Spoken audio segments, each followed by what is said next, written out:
பிரைஸ்தலா இருந்த இடத்துல கண்களை மூடி ஒரு நிமிடம் நாம் ஜெபிக்கலாம்.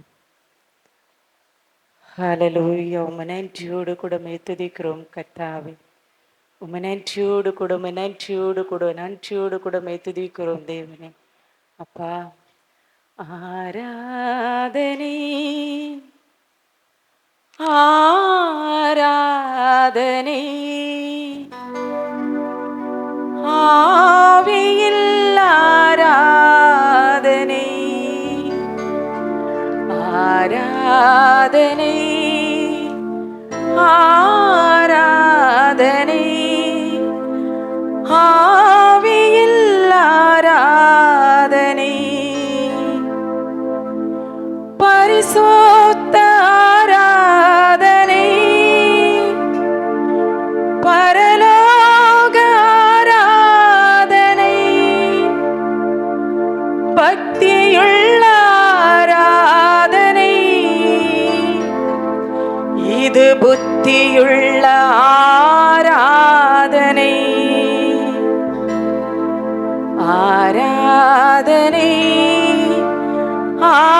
ஆராதனை ஆவியில் ஆராதனை. எஸ் டேடி, உம்மை நன்றியோடு கூட துதிக்கிறோம் தேவனப்பா. ஆவியிலே தொழுது கொள்ளும்படியாக இந்த இடத்திலே அமர்ந்திருக்கிறோம் ராஜா. என் தேவனே, அழைத்து தெரிந்து கொண்டு ஆவியை ஊற்றி ஆண்டவரே இம்மட்டுமாய் நீர் எங்களை வழி நடத்தினதுக்காக உமக்கு நன்றி செலுத்துகிறோம் ராஜா. 21 நாட்கள் ஆண்டவரே உம்முடைய சமூகத்திலே காத்திருந்து ஜெபிக்க இவர்கள் ஒப்பு கொடுக்கப்பட்டிருக்கிறார்கள் ராஜா. ஆண்டவரே, இந்த 20வது நாளிலே தேவனப்பா அடியாளை குடும்பமாக தேவனப்பா இவர்களுக்கு முன்பாக தேவனப்பா நீர் கொண்டு வந்ததற்காக உமக்கு நன்றி செலுத்துகிறேன் ராஜா. அப்பா, நாங்கள் சிறுகணும், நீர் பெருகணும் அப்பா. உம்முடைய வார்த்தைகள் தேவனப்பா நதி போன்று கர்த்தாவே ஒவ்வொரு உள்ளங்களிலும் கர்த்தாவே பாய்ந்து ஒழுகட்டும் தேவனே. அப்பா, அடைக்கப்பட்ட செவிகளும் அடைக்கப்பட்ட இருதயங்களும் கர்த்தராகிய இயேசு கிறிஸ்துவின் மூலமாக நாங்கள் வேண்டுகிறோம், இப்பொழுதே திறப்பதாக கர்த்தாவே. உம்முடைய வார்த்தைகள் உள்ளும் புறவும் சென்று மேய்ச்சலை கண்டடையத்தக்க வண்ணமாய் என் தேவன் கர்த்தாவே இவர்களை நீர் ஆசீர்வதிப்பீராக கர்த்தாவே. ஆண்டவரே, சபையை நடத்துகிற போதகரை உம்முடைய கரத்திலே தருகிறேன், குடும்பத்தையும் உம்முடைய கரத்தில் தருகிறேன், நீர் ஆசீர்வதியும் அப்பா. ஆண்டவரே, என்னை பார்க்கிறவர்கள் உம்மை பார்க்கட்டும் ராஜா. இயேசு கிறிஸ்துவின் மூலம் ஜெபிக்கிறேன் நல்ல பிதாவே, ஆமென். ஹல்லேலூயா, ஹல்லேலூயா, அல்லேலூயா. எத்தனை பேர் சந்தோஷமா இருக்கிறீங்க? இத்தனை பேர் தானே? இவ்வளவுதான் சவுண்டா? சத்தமா சொல்லுங்க. இன்னும் ஒரு தடவை கூட. எனக்கு ரொம்ப சந்தோஷமா இருக்கு. உங்களுக்கு முன்பாக நிற்கிறது அநேக பெண்களை காண்கிறேன். அந்த இடத்துல ஆண்களை கூட காண்கிறது எனக்கு ஆச்சரியமா இருக்கிறது. அநேக இடத்துல ஆண்கள் வரமாட்டார்கள்.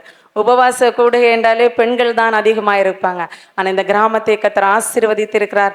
ஆண்களும் இதிலே கலந்து கொண்டு கர்த்தருடைய நாமத்தை மகிமைப்படுத்தவும் தன் ஆத்துமாவை ஜீவ நதிக்கு நேராக திருப்பவும் உங்களை கர்த்தர் கொண்டு வந்திருக்கிறார். ஹல்லேலூயா. இந்த 21 நாள் உபவாச கூடுகையில நான் 19 நாளும் தவறாமல் நான் கலந்து கொண்டேன் என்று இருக்கிறவர்கள் கையை தூக்குங்க பார்க்கலாம். ஹல்லேலூயா. கர்த்தர் உங்களை ஆசீர்வதிப்பாராக. முதலாவது என்ன நோக்கத்துல பேசினாங்க உங்க கூட? முதல் நாள் ஓகே, குட். 2வது நாள் என்ன பேசினாங்க?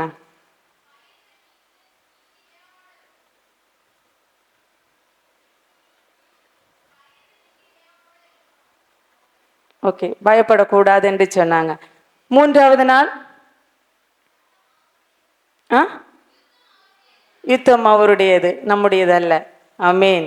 4வது நாள் மறுபடியும் தேவன் வருவார். ஹல்லேலூயா. எஸ், அதற்காக தான் நாம் காத்து கொண்டிருக்கிறோம். 5வது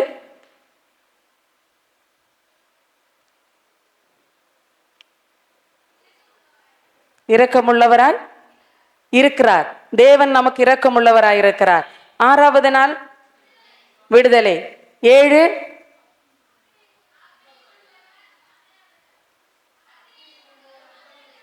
ஓகே, அக்கினியை கொண்டு வரும் அந்தரங்க ஜெபம்.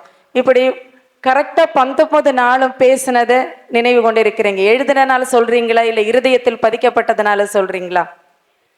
நான் ஒன்று கவனித்தேன், அந்த மகள் நன்றாக ஜெபிக்கிறாள். எந்த சபையிலையும் முழங்கால் படி போட்டு முன்பதாக வந்து ஜெபிக்கிறதை நான் பார்த்ததில்லை. எனக்கு 42 வயசு முடிந்தது. நான் முதல் தடவை முழங்கால நின்று வேண்டுதல் எடுக்கிறத இந்த சபையில தான் நான் பார்க்கிறேன். கர்த்தருடைய நாமம் மகிமைப்படுவதாக. ஹல்லேலூயா. அநேக காரியங்களை குறித்து பிரதர் உங்களோடு கூட சொன்னாரு. இன்றைக்கு நான் தேவனுடைய வார்த்தையை சுமந்து வந்து நின்றிருக்கிறேன். ஆவியானவர் உங்களோடு கூட பேசுவார் என்று நான் நம்புகிறேன். என்னை அழைத்த சபை போதகருக்கு என் தேவனுக்கும் நான் நன்றி செலுத்துகிறேன். ஹல்லேலூயா, ஹல்லேலூயா. அழைத்து தேவன் இம்மட்டுமா என்னை அபிஷேகித்து உங்களுக்கு முன்பாகவும் அநேக ஜனங்களுக்கு முன்பாகவும் கர்த்தருடைய வார்த்தை எடுத்து சொல்ல என்னை பயன்படுத்தி கொண்டிருக்கிறாரு. எங்களுடைய எல்ரோயி மினிஸ்ட்ரியை கர்த்தர் ஆசீர்வதித்து தந்திருக்கிறார். அநேக பெண்களுக்கும் குடும்பமாய். நேற்றைய தினத்தில் நான் ட்ரெயினில் வந்துட்டு இருக்கும் பொழுது திடீர்னு ஒரு சகோதரன் எனக்கு ஃபோன் பண்ணார். அவர் காலையில் ஃபோன் பண்ணார், என்னால் எடுக்க முடியல, என்னுடைய தகப்பனார் வீட்டில் நான் இருந்தபடினால. நான் மத்தியானத்துக்கு மேலே நீங்கள் பண்ணுங்கன்னு சொல்லும்போது அவர் பண்ணலை. ஆனால் நைட்டு பண்ணார். நான் ட்ரெயினில் ரயில்வே ஸ்டேஷனில் இருக்கும் பொழுது எனக்கு அவருக்காக ஜெபிக்க முடியல. ஆனால் அந்த சகோதரன் என்னிடத்தில் கேட்டுக்கொண்டது என்ன தெரியுமா? உங்களுடைய நான் மெசேஜை நான் மொபைலை நான் பார்ப்பேன். எப்போவுமே யூடியூப் ஓப்பன் பண்ணால் உங்களுடைய மெசேஜை நான் அடிக்கடி நான் பார்ப்பேன். உங்களுடைய ஷார்ட்ஸ் அவர் போடுறத பார்ப்பாங்க. போட்ட உடனே நான் ஓப்பன் பண்ணி பார்ப்பேன். எனக்கு திருமணமாகி 1.5 வருஷம் ஆகுது. நான் 3 மாதம் தான் மனைவியோடு கூட வாழ்ந்தேன். மற்ற 7-8 மாதங்கள் வரைக்கும் நான் மனைவியை விட்டு பிரிந்திருக்கிறேன் என்று வேதனையோடு கூட ஃபோன் பண்ணார். எனக்கு நீ அவள் வேண்டாம் என்று நான் முடிவு செய்தேன். உங்களுடைய மெசேஜை நான் கேட்டதுக்கப்புறம் நான் அவளை அழைத்து வரலாம் என்று முடிவெடுத்திருக்கிறேன் சிஸ்டர், எனக்காக நீங்கள் செவியுங்கள் என்று சொன்னான். ஹல்லேலூயா, ஹல்லேலூயா. சரி, நம்ம தியான பகுதிக்காக நாம் எடுத்துக்கொண்ட வேத பகுதி யோவான் 12வது அதிகாரம். யோவான் 12வது அதிகாரம் 24-25 வசனங்களை வாசிக்கலாம். மெய்யாகவே மெய்யாகவே நான் உங்களுக்கு சொல்லுகிறேன், கோதுமை மணியானது நிலத்தில் விழுந்து சாகாவிட்டால் தனித்திருக்கும், செத்தே ஆகிலில் மிகுந்த பலனை கொடுக்கும். செத்ததே யாகில் மிகுந்த பலனை கொடுக்கும். அடுத்த வசனம், தன் ஜீவனை சிநேகிக்கிறவன் அதை இழந்து போவான். இந்த உலகத்தில் தன் ஜீவனை வெறுக்கிறவன் எவனோ அதை நித்திய ஜீவகாலமாய் காத்து கொள்வான். ஹல்லேலூயா, ஹல்லேலூயா. மெய்யாகவே மெய்யாகவே நான் உங்களுக்கு சொல்லுகிறேன், கோதுமை மணியானது நிலத்தில் விழுந்து சாகாவிட்டால் அது தனித்திருக்கும், செத்ததே ஆகில் மிகுந்த பலனை கொடுக்கும். வேத வசனங்களை நீங்கள் வாசிக்கும் போது மிகவும் கவனமாக வாசிக்க வேண்டும். ஏனென்றால் நாம் அஜாக்கிரதையாய் நாம் வேத வசனத்தை நாம் வாசிப்போம் ஆகில் நாம் அதனுடைய கருத்தை புரிந்து கொள்ள முடியாமல் நம்முடைய வாழ்க்கையிலே தவறு செய்ய நேரிடும்.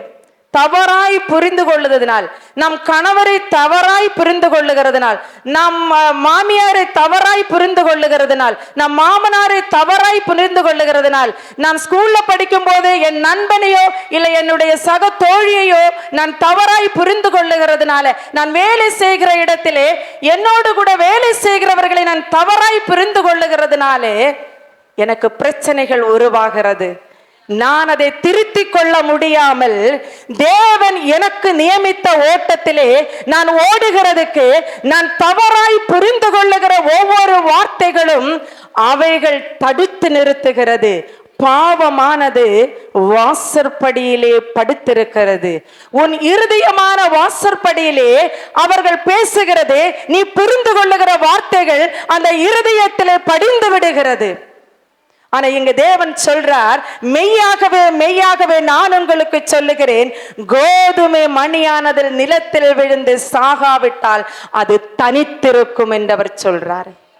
எனக்கு அருமையான தேவனுடைய ஜனங்களே, யார் இந்த கோதுமை மணி? யார் இந்த கோதுமை மணி?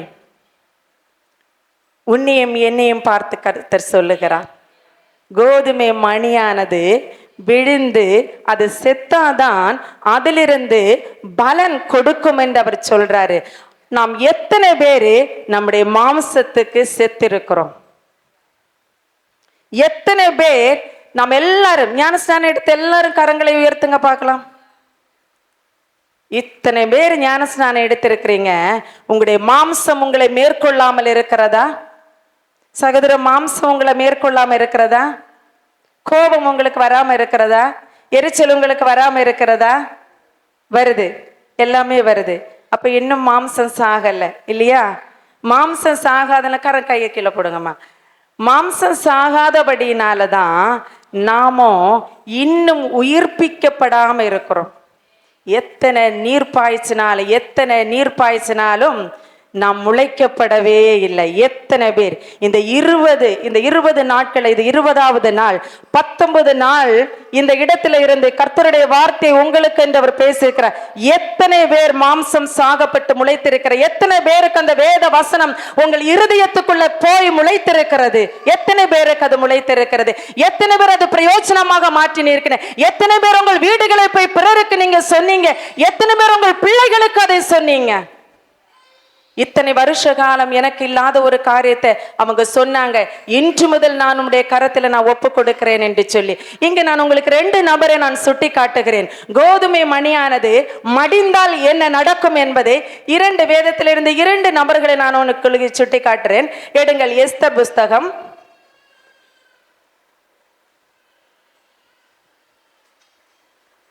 4:16 படிங்க. எஸ்தர் 4:16.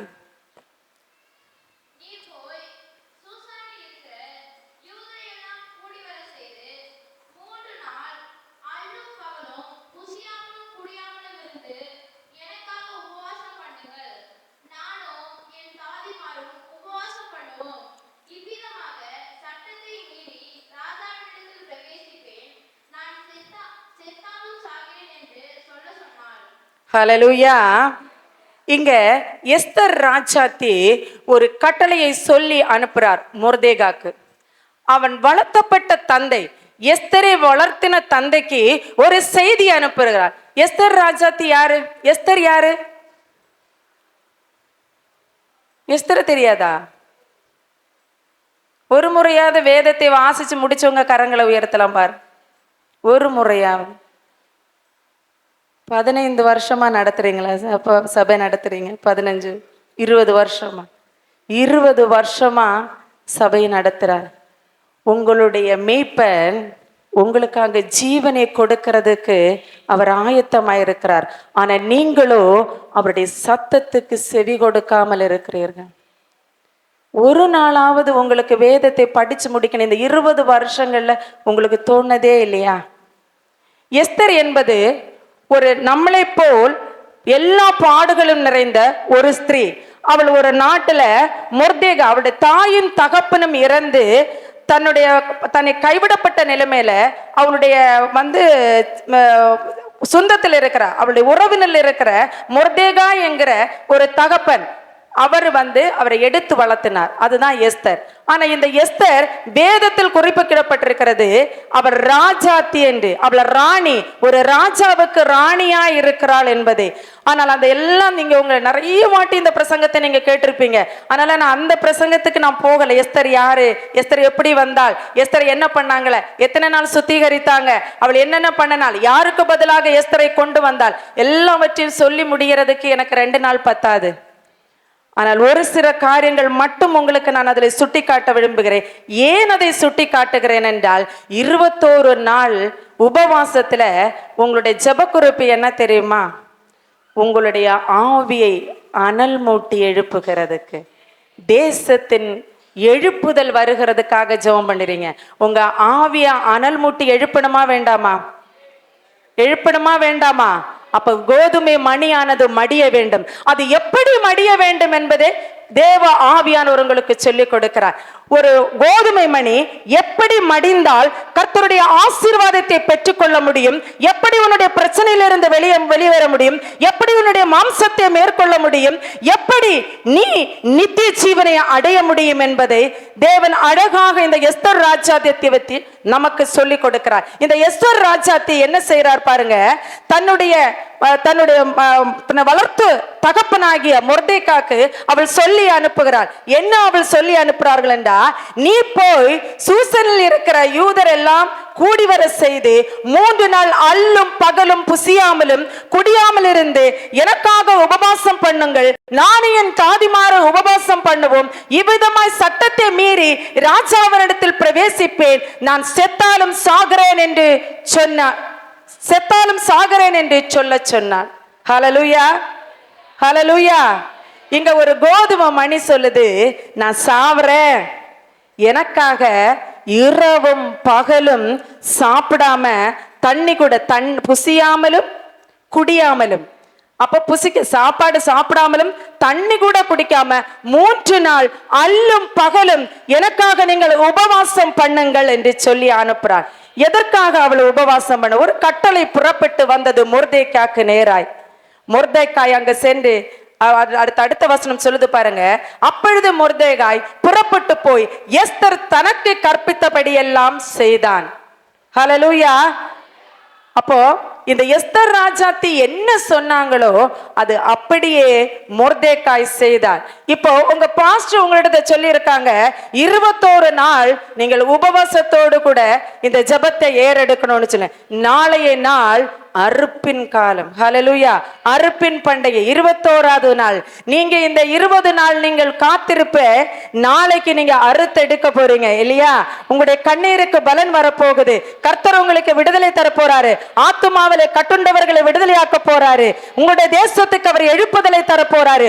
உங்களுடைய சபையை கொண்டு கர்த்தர் எழுப்ப போறாரு. ஹல்லேலூயா. எத்தனை பேர் அதை விசுவாசிக்கிறீங்க? ஹல்லேலூயா, அல்லேலூயா. உங்களை கொண்டது அவர் செய்து முடிப்பார். ஹல்லேலூயா. இந்த எஸ்தர் ராஜாத்தி சொல்லி அனுப்பினதை மொர்தெகாய் அழகாய் செய்து முடித்தாள். ஆனா இங்க பாருங்க, அவள் செய்து முடித்ததுக்கு அப்புறம் அவள் ஒரு காரியத்தை செய்யறாள். அந்த ராஜ்யத்துல ஒரு தவறான ஒரு காரியம் இருக்கிறது. தவறல்ல, அது ராஜ சமூகத்துல அது ஏற்றப்படுகிற ஒரு கட்டளை. ராஜா அழைக்காமல் ஒருவரும் அவருடைய சமூகத்துல வந்து நிற்க முடியாது. ஹல்லேலூயா.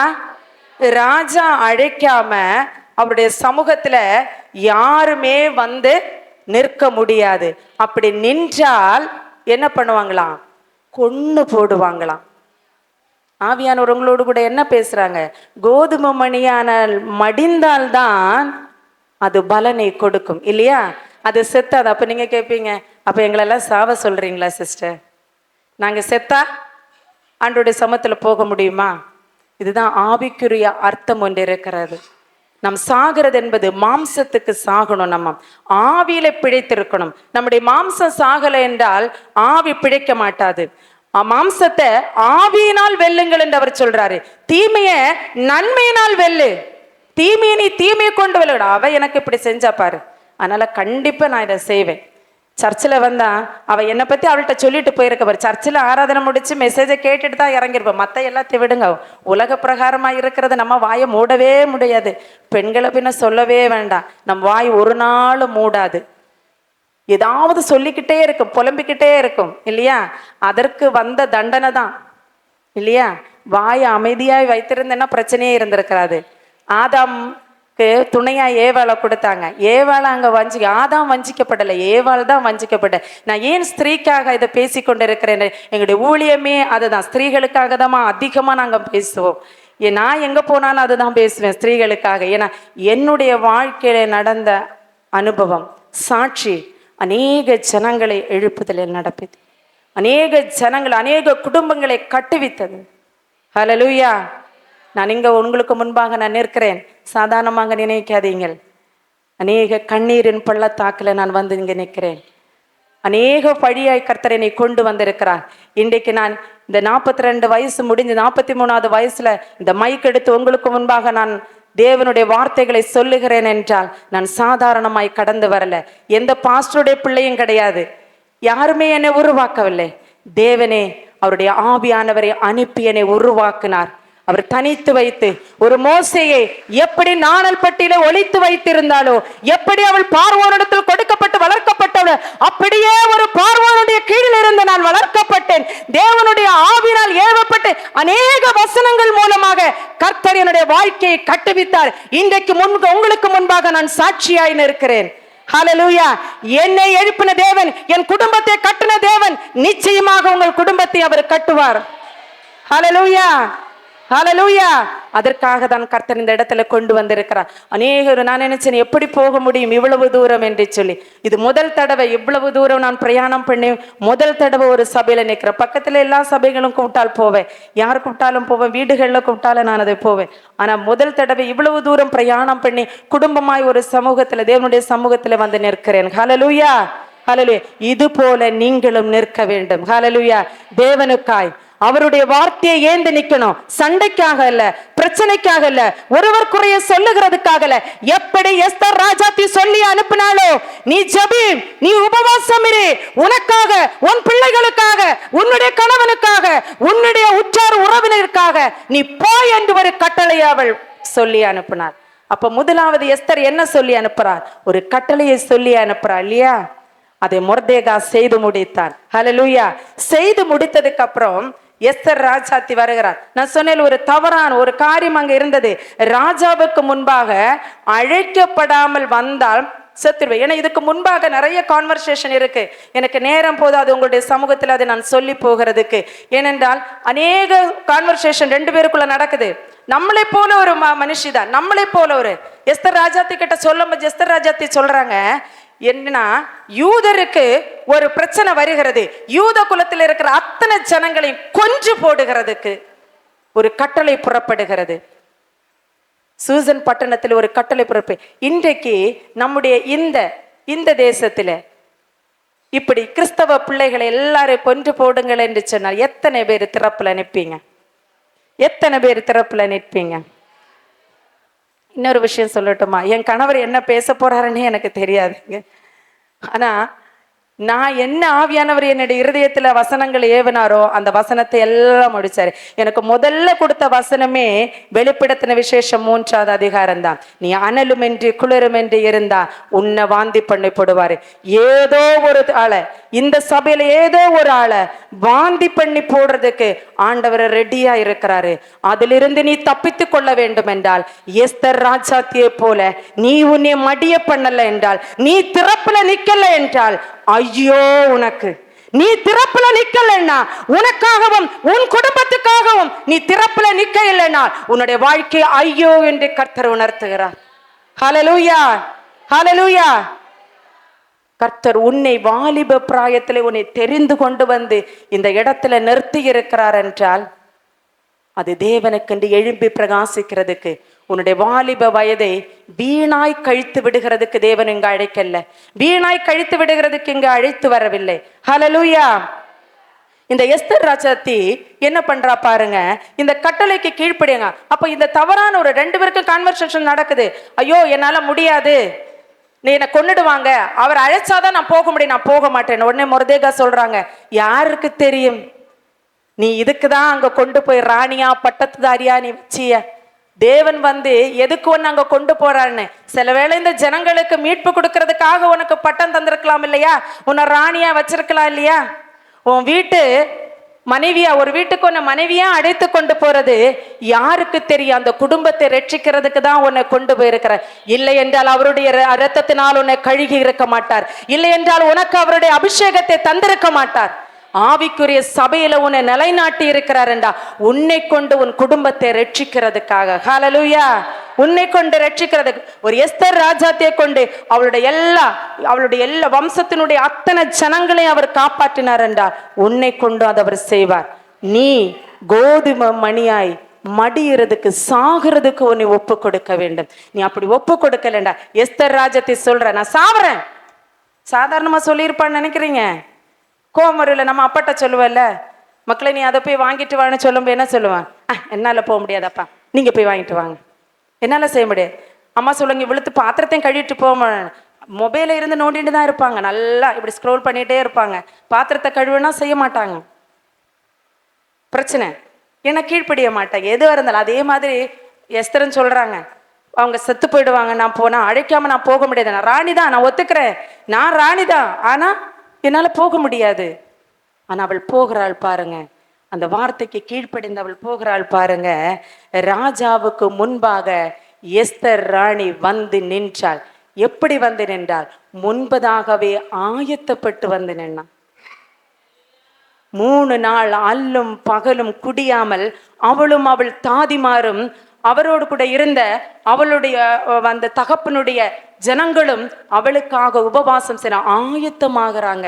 அப்போ உன்னுடைய ஆத்துமாவில் ஒரு விடுதலை வேணும் என்றால், உன் ஆத்துமாவை ஆவிக்குரிய அனல் மூட்டி எழுப்ப வேண்டும் என்றால், அது தட்டி எழுப்ப வேண்டும் என்றால் ஒரு ஆயத்தம் வேணும். அந்த ஆயத்தம் தான் நீங்க இந்த 20 நாளும் நீங்கள் பண்ணி கொண்டிருக்கிறீர்கள். ஹல்லேலூயா. ஆத்துமாவை ஆதாயப்படுத்தி எடுக்கிறதுக்காக அவரை தட்டி அனல் மூட்டி எழுப்புற. நீ குளிர் இல்லாம இருக்கிற, அனல் இல்லாம இருக்கிற, ஏதாவது ஒன்னாயிரு. ஒன்னே அனலா இருக்கணும், இல்லைன்னா குளிரா இருக்கணும். ரெண்டும் கெட்ட நேரத்துல நான் ஜெபிப்பேன், வெளியில போனா வெளியில இருக்கிற மாதிரி என்ன சொன்னா, ஒரு நாளும் சபைக்கு நீ வராத. அனலா இருக்கணும்னு தான் அவர் விரும்புறாரு. நீ குளிரா இருந்தா அனலாவது மூட்ட முடியும். ரெண்டும் இல்லாம இருந்தா எப்படி மூட்ட முடியும்? உனக்கு குளிர ஊட்டுவாரா இல்ல அனலை ஊட்டுவாரா? எதை செய்வாரு? எதையும் செய்ய முடியாது. எஸ்தர் ராஜாத்தி அனல் கொண்டு எழும்பினாள். 3 நாள் காத்திருந்து அனல் கொண்டு எழும்பினாள். வாசிங்க எஸ்தர் 5:1 வாசியுங்கள்.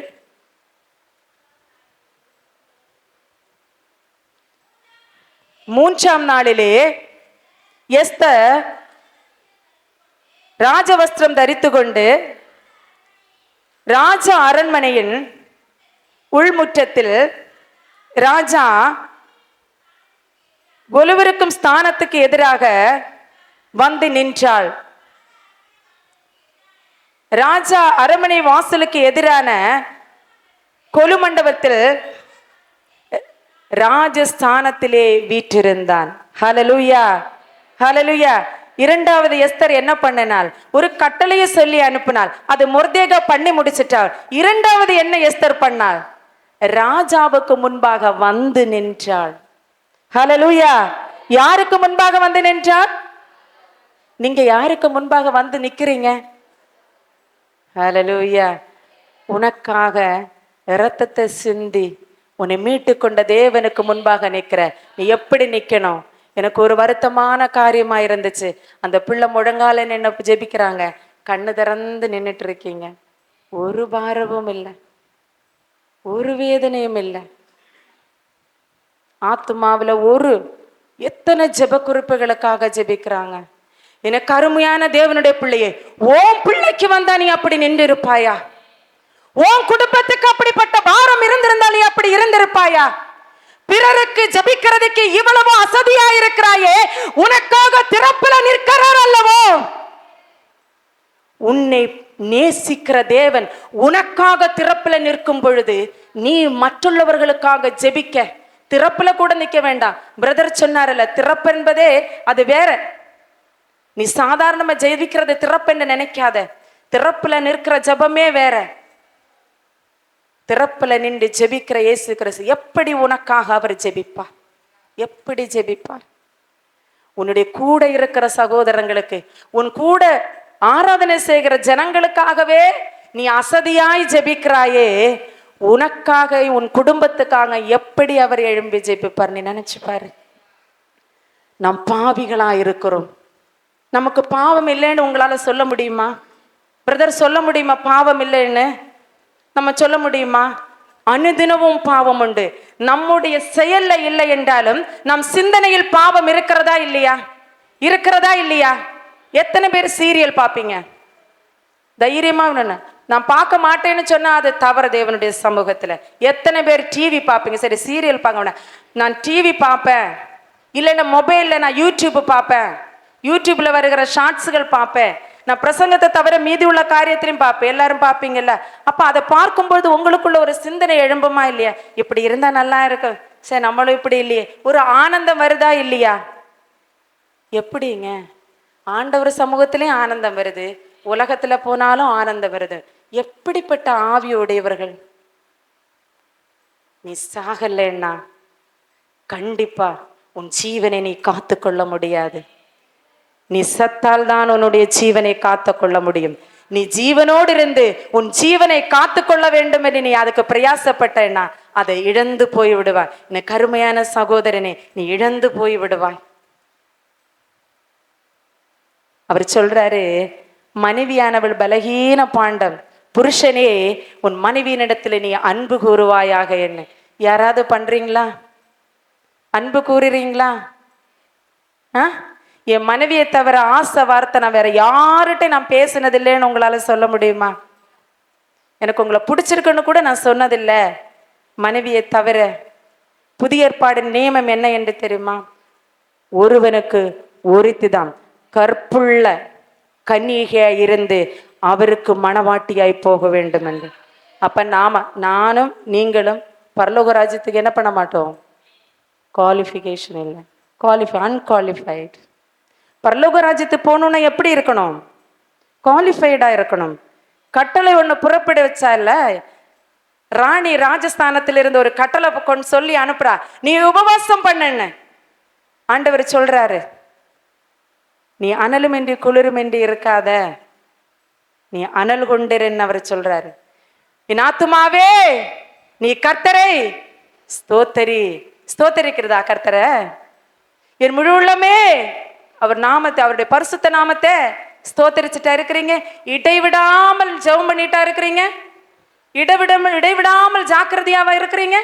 இடைவிடாமல் தேவனுடைய சமூகத்துல வந்து உட்காந்து இருக்கிறீங்களா? இல்ல. அப்ப நம்ம விழுந்து போயிடுவோம்ல. அப்ப இந்த 20 நாள் நம்ம ஃபாஸ்டிங்ல வந்து உட்காந்து இருந்ததுக்கு என்ன அர்த்தம்? வைராக்கியம் வர வேண்டாமா? எஸ்தர் ராஜாத்தி வைராக்கியம் கொள்றா, நான் சாவுறேன்,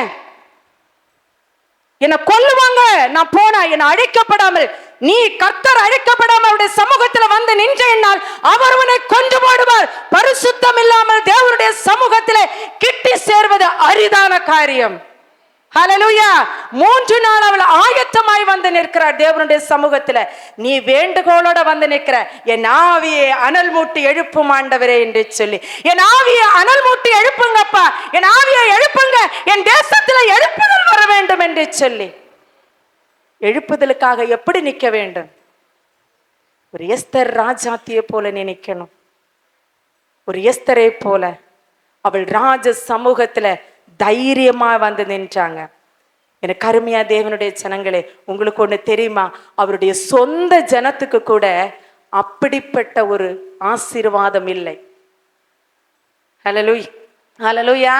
அப்படிப்பட்ட ஆசீர்வாதம் இல்லை. நீங்க 5வது அதிகாரத்துல 2வது வசனத்தை நீங்க படிச்சு பாருங்க. ராஜா ராஜஸ்திரியாகிய எஸ்தர் முற்றத்தில் நிற்கிறதை கண்டபோது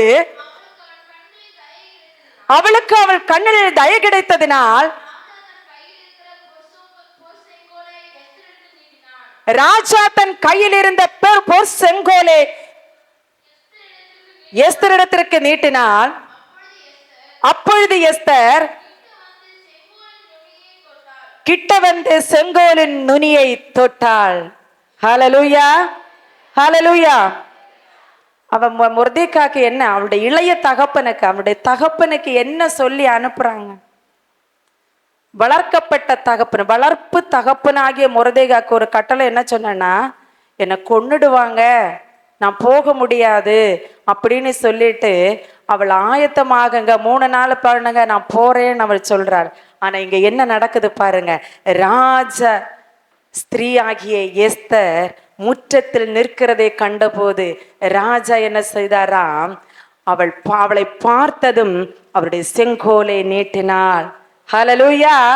எனக்கு அருமையான தேவனுடைய ஜனமே, நீ எப்ப நீ கிறிஸ்துவை ஏற்றுக்கொண்டாயோ அப்பொழுதே அவர் உனக்கு செங்கோல் நீட்டப்பட்டு கிருபாசன தண்டைகளை கிட்டி சேர உனக்கு அவர் கிருபையா இருக்கிறார். ஹல்லேலூயா.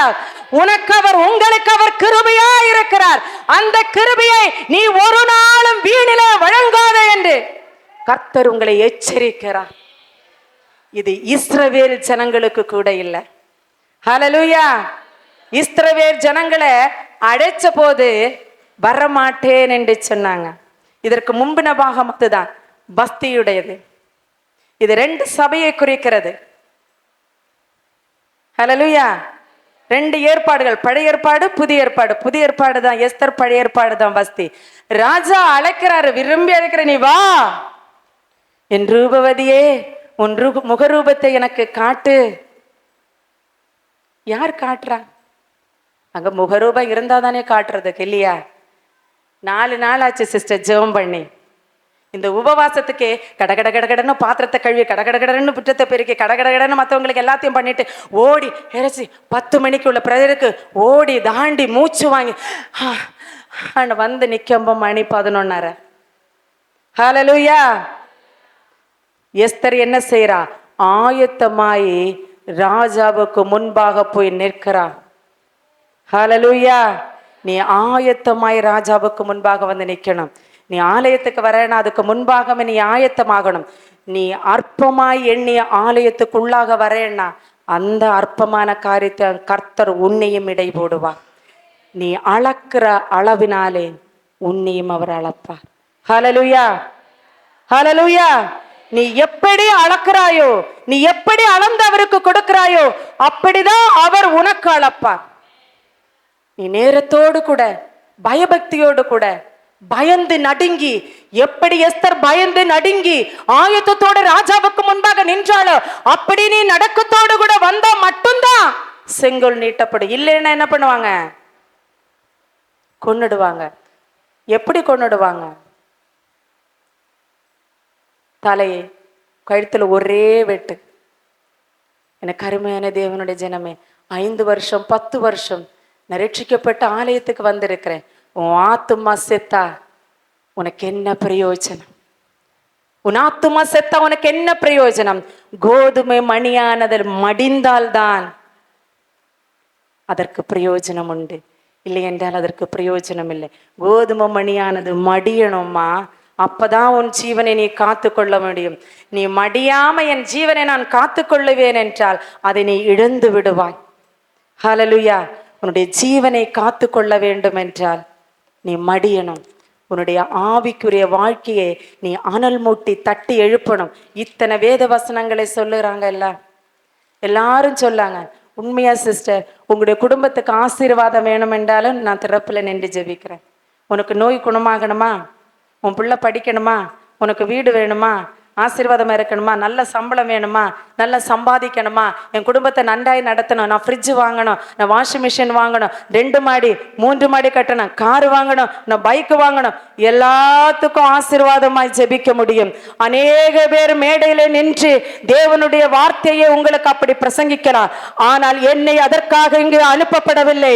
தேவன் சொல்லுகிறார், அழிந்து போகிற ஆத்துமாவை ரட்சிக்கும்படியாக நான் வந்திருக்கிறேன் என்று சொல்லி அழிந்து போகிற ஐயோ இந்த ஆத்துமாவுக்கு நீரோடை இல்லாமல் இருக்கிறது, இந்த ஆத்துமாக்கு உரம் இல்லாமல் இருக்கிறது, இந்த ஆத்துமா களைகளினால் ஆண்டவரை நிறைந்திருக்கிறது, இவனுடைய களை வேறெங்கோ படர்ந்து வளர்கிறது.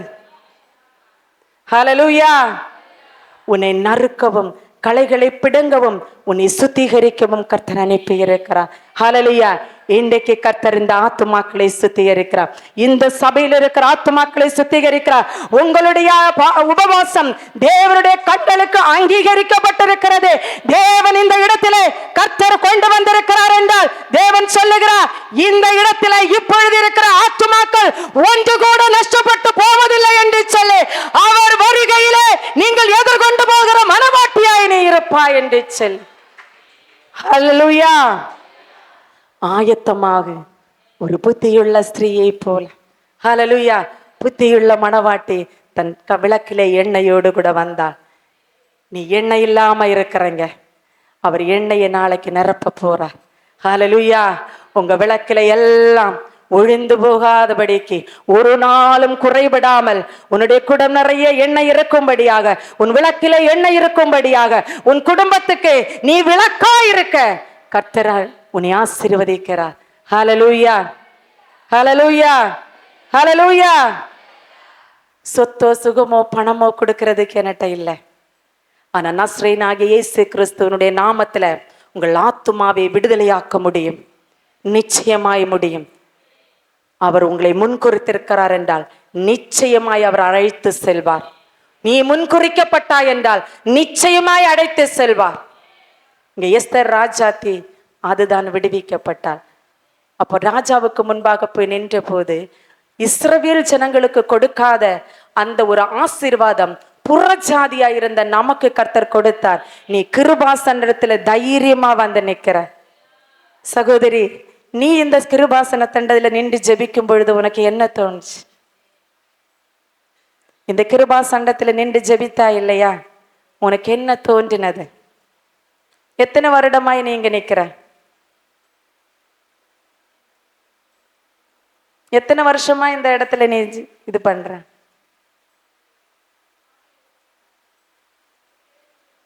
ஏழு வருஷம். 7 வருஷமா நீங்க இங்க இருந்து ஜெபிக்கிறீங்க இல்லையா? சின்ன பிள்ளையில இருந்தே ஜெபம் பண்றீங்க இல்லையா? இந்த கிருபாசனன்றதுல இந்த கிட்டி சேரணும், பலிபீடத்துக்கிட்ட கிட்டி சேரணும்னா நீ பாக்கியசாலியா இருக்கிற. தேவன் அழைக்காம ஒருவனும் இந்த இடத்துல வர முடியாது. கொன்னு போட்டுருவார், அவர் அழித்திருவார். நம்ம அழியாமல் இருக்கதான். அதனாலதான் பாருங்க, பழைய ஏற்பாடுல ஆசாரிப்பு கூடாரத்துக்குள்ள நுழைற இதுக்கெல்லாம் வசனங்கள் இருக்கு. எனக்கு எடுத்து காட்டுறதுக்கு நேரம் இல்லாததுனால உங்களிடத்துல நான் 2 மணி வரைக்கும் பேசுறேன். ஓகே, ஹல்லேலூயா. அதை எடுத்து உங்களுக்கு குறிப்பிட. அப்போ இந்த பழைய ஏற்பாடுல அவர் என்ன பண்றாருன்னா, ஆசாரிப்பு கூடாரத்துக்குள்ள நுழையிறதுக்கு முன்பாக ஆசாரியன் மட்டும்தான் நுழைவார். வேற யாருக்கும், ஒரு ஆசாரியனால மட்டும்தான் நிக்க முடியும், வேற யாரும் ஏறதுக்கு அதிகாரம் இல்லை. அப்படி உள்ள இடத்துல கிருபையாய் உன்னை அழைத்து அவர் நிறுத்தி இருக்கிறார். நீ வா என்ன கூப்பிடுறாரு பாருங்க. நீ வந்து நின்னா செங்கோல் நீட்டப்படும் என்று சொல்றாரு. ஹல்லேலூயா. புதிய ஏற்பாடு செங்கோல் நீட்டப்படும், அவர் உன்னை ஆசீர்வதிப்பார். உலக பிரகாரமாக அல்ல. ஹல்லேலூயா. உலக பிரகாரமான ஆசீர்வாதம் அல்ல. தேவன் சொல்றது நித்திய ஜீவனுக்கு போகிற பாதைக்காக. உன் ஆத்துமா அழிந்து போகாதபடிக்கு அது நித்திய ஜீவனுக்கு போகக்கூடியதாய் அவர் உன்னை கிருபாசனத்திலே வா என்று அவர் சொல்றாரு. அந்த காரியத்தை நீ தவறாய் பயன்படுத்துவாய் என்றால் நிச்சயமாய் கணக்கு கொடுக்க வேண்டியது இருக்கும் தேவனுடைய சமூகத்துல. நான் வேதத்தை எடுத்து நீங்க சுமந்து தேவனுடைய சமூகத்துல வந்து நிக்கிறீங்க. 2 மணி நேரம் 3 மணி நேரம் நீங்க ஜெபம் பண்றீங்க. ஆனா இந்த காரியம் வீணாய் போன உங்களுக்கு எவ்வளவு வேதனையா இருக்கும் இல்லையா? பரலோகத்தில் போகாம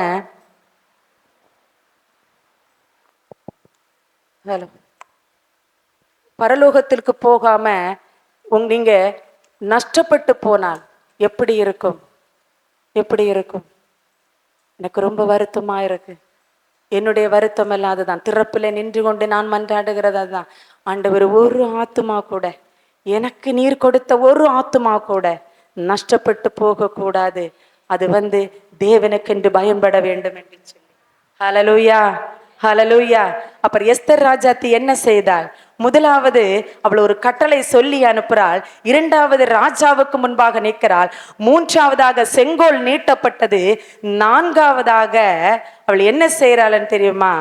ஒரு விருந்து வைக்கிறாள். ஹல்லேலூயா. என்ன பண்றா? விருந்து வைக்கிறா. எஸ்தர் ராஜா திட்ட ராஜா கேட்கிறாரு பாருங்க. வாசிங்க 3வது வசனம்.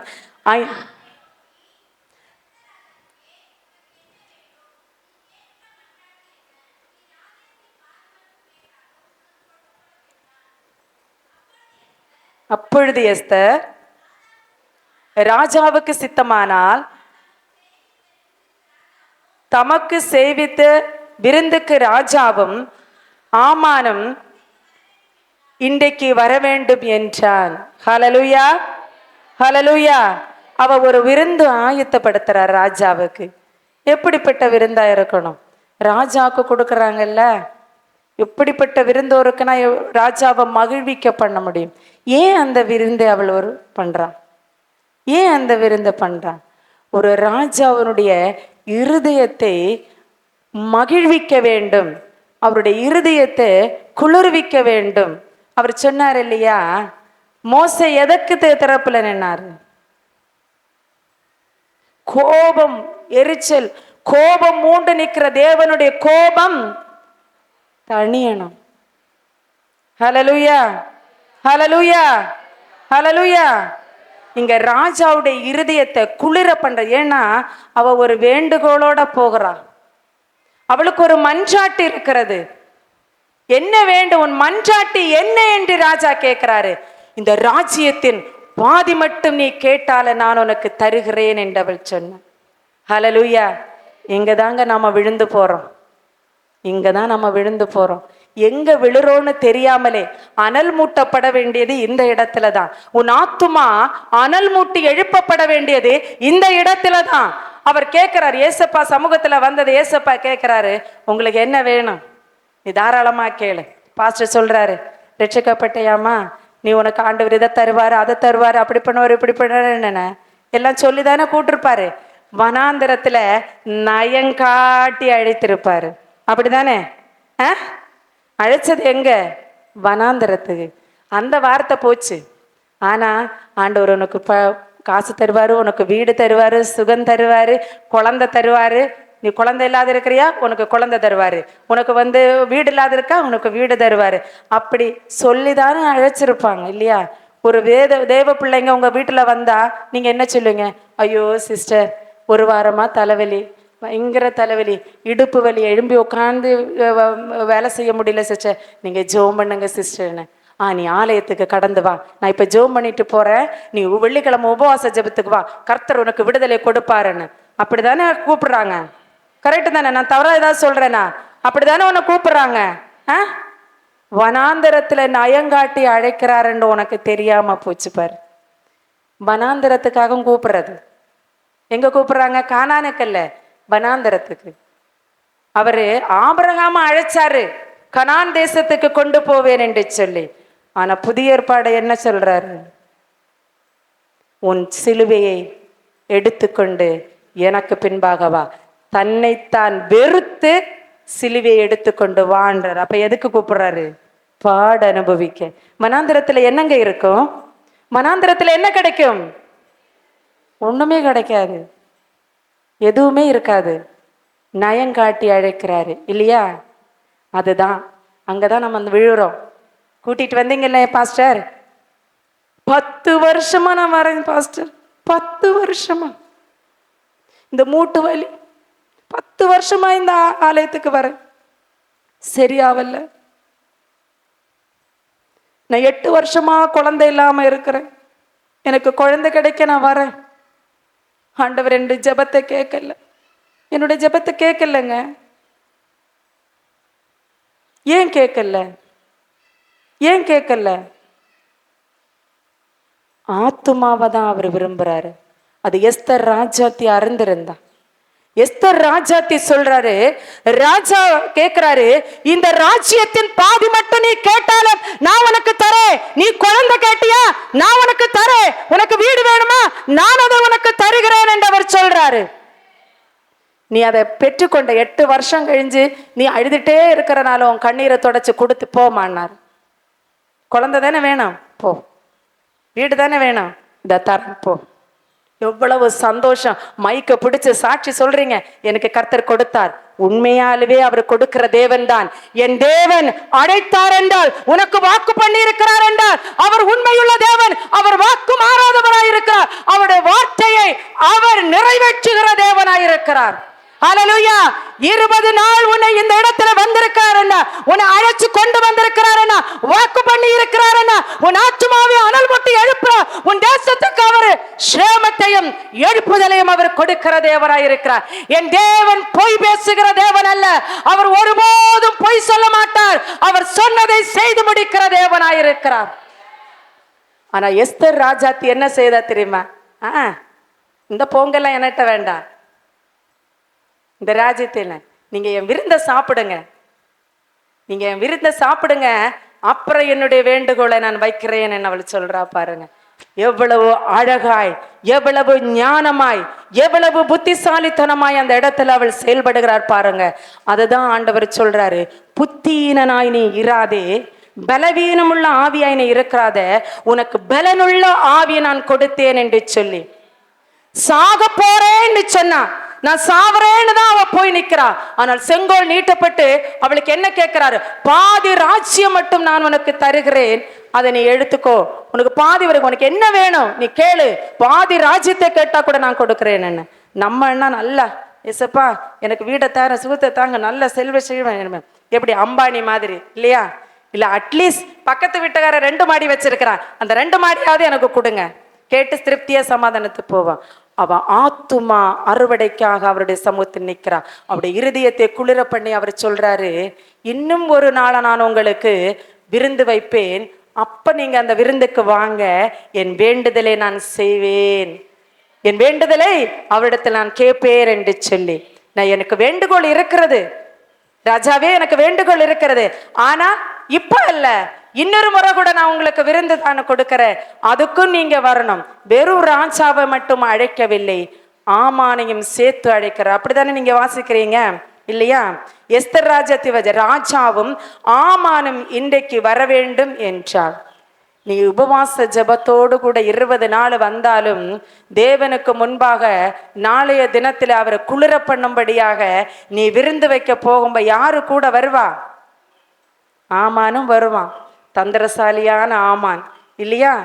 ஜனங்களுடைய ஜீவனை எடுக்க வேண்டும் என்று நிற்கிற ஆமானும், ஜீவனை கொடுக்க வேண்டும் என்று நிற்கிற எஸ்தரும் கட்டளையை நிறைவேற்றுகிற தேவனுமாயிருக்கிறார். ஹல்லேலூயா, ஹல்லேலூயா. எவ்வளவு அருமையில 3 பேரும் எப்படி அழகாய் தேவன் கொண்டு வந்திருக்கிறார் பாருங்க. யோபை பார்த்து கர்த்தர் சொல்லுகிறார் நீதிமான் என்று சொல்லி இல்லையா? யோபு தெரியும் தானே, யோபு நீதிமான் தானே, அவன் நீதிமான் தானே. ஆனா ஆண்டவர்கிட்ட சாத்தா என்ன செஞ்சான்? அனுமதி கேட்டு வந்து நின்னா இல்லையா? நீங்க அவனை வேலி அடைக்கிற வரைக்கும் உங்களை தாங்க துதிப்பான். நீங்க வேலி அடைச்சிருந்தா நீங்க இதுக்கு முன்னாடி, இப்ப எனக்கு பாஸ்டர் எல்லாத்தையும் கொடுத்திருந்தாங்கன்னா, எனக்கு பாஸ்டர் நல்லவர், நான் எப்படி பாஸ்டருக்கு விட்டு கொடுப்பேன்? யாராவது ஏதாவது சொன்னா அவ்வளவுதான், நான் எப்படி பாஸ்டர் எல்லாத்தையும் எனக்கு செய்யறாரு, என் குடும்பத்துக்காக என்னுடைய தேவைகள் எல்லாவற்றையும் என்னை சந்திக்கிறார், நான் எப்படி அவரை விட்டு கொடுக்க முடியும்? இல்லையா? ஸ்டாப் பண்ணட்டும். அந்த மனுஷனா என்னென்ன பேசுறோம் தேவனுடைய சமூகத்தில் நின்று நான் பேச விரும்பவில்லை. நம் ஒவ்வொருடைய வாழ்க்கையில அதுதான் நடக்குது. புலம்பி தள்ளுறோம், புலம்பி நம்ம தள்ளி கொண்டு இருக்கிறோம். நல்லது கொடுத்தா நல்லவங்க, அதே அவங்க கெட்டது செய்தா அவங்க கெட்டவர்கள் இல்லையா? ஆனா ஒன்று நீங்கள் தெரிந்து கொள்ளுங்கள், தேவன் உன்னை சோதிக்க ஒப்பு கொடுப்பார். அதனாலதான் அவர் சொல்ற, உன் சிலுவையை எடுத்துக்கொண்டு வனாந்தரத்திலே நயங்காட்டி அழைக்கிறவருக்கு அது வனாந்தரம் தான். ஆனா வனாந்தரத்துல உன்னை சும்மா விட மாட்டார். அவர் மன்னாவே கொடுக்கிற தேவன், அவர் இறைச்சியை கொடுக்கிற தேவன், அவர் கண்மலையை பிளந்து தண்ணீரை கொடுக்கிற தேவன். அதை நீங்கள் மறந்து போயிடக்கூடாது, ஒரு நாளும் மறக்க கூடாது. தேவனுடைய சமூகத்துல வந்தீங்கன்னா அவர் கண்மலையின் தேவன், அவன் உங்களுக்கு எல்லா தேவைகளையும் கொடுக்கிறவர். உனக்கு மாம்சத்துக்கு என்ன தேவையோ அது நீ கேட்காமலே வரும். ஆனா நீ கேட்டு கொடுக்கறது என்னன்னு தெரியுமா? நித்திய ஜீவன். நீ விரும்பினா மட்டும்தான் அது உனக்கு கிடைக்கும். அதுக்கு நீ ஆயத்தமானாதான் உனக்கு கிடைக்கும். அது அவரு கொடுக்க மாட்டார். நீ ஆயத்தமாய் வரணும், அவருடைய கட்டளைகளை நீ ஃபாலோ பண்ணணும். ஹல்லேலூயா. ஒரு கட்டளை இருந்தது, ஜனங்கள் வரக்கூடாதுன்னு. தேவனுடைய சமூகத்துல ஜனங்க வரக்கூடாது, ஆசாரியன் மட்டும்தான் நிக்கணும். ஆனா இப்பொழுது உனக்கு ஒரு வாய்ப்பை கொடுத்திருக்கிறார், நீ வரலாம். நீ வந்து நின்னால் செங்கோல் உனக்காக நீட்டப்படும். நீ என்ன கேட்கிறியோ அது உனக்கு கொடுக்கப்படும். அது உன் ஆத்துமாவை ரட்சிக்க கூடாது, உன் ஆத்துமையை அனல் மூட்டி எழுப்பும் ஆத்துமாவை ரட்சிக்க கூடியதா இருந்தா அது உனக்கு கொடுக்கப்படும் என்றவர் சொல்றார். ஹல்லேலூயா, ஹல்லேலூயா, ஹல்லேலூயா. இதுக்கப்புறம் எஸ்தர் ராஜாத்தி என்ன செஞ்சால் பாருங்க. அவள் விருந்து செய்தாள் அல்ல, அழகாய் அவள் ராஜ விருந்து கொடுக்கும்போது திராட்சரசத்தை கொடுக்கிறார். அங்க அழகாக சொல்றாரு, அவர் திராட்சரசத்தை அறிந்து கொண்டு இருக்கும் பொழுது அவளுடைய மன்றாட்டை வைக்கிறாள் பாருங்க. வாசிக்கலாம். எஸ்தர் 7வது அதிகாரம் 3, 4 படிக்கலாம். எஸ்தர் 7வது அதிகாரம்.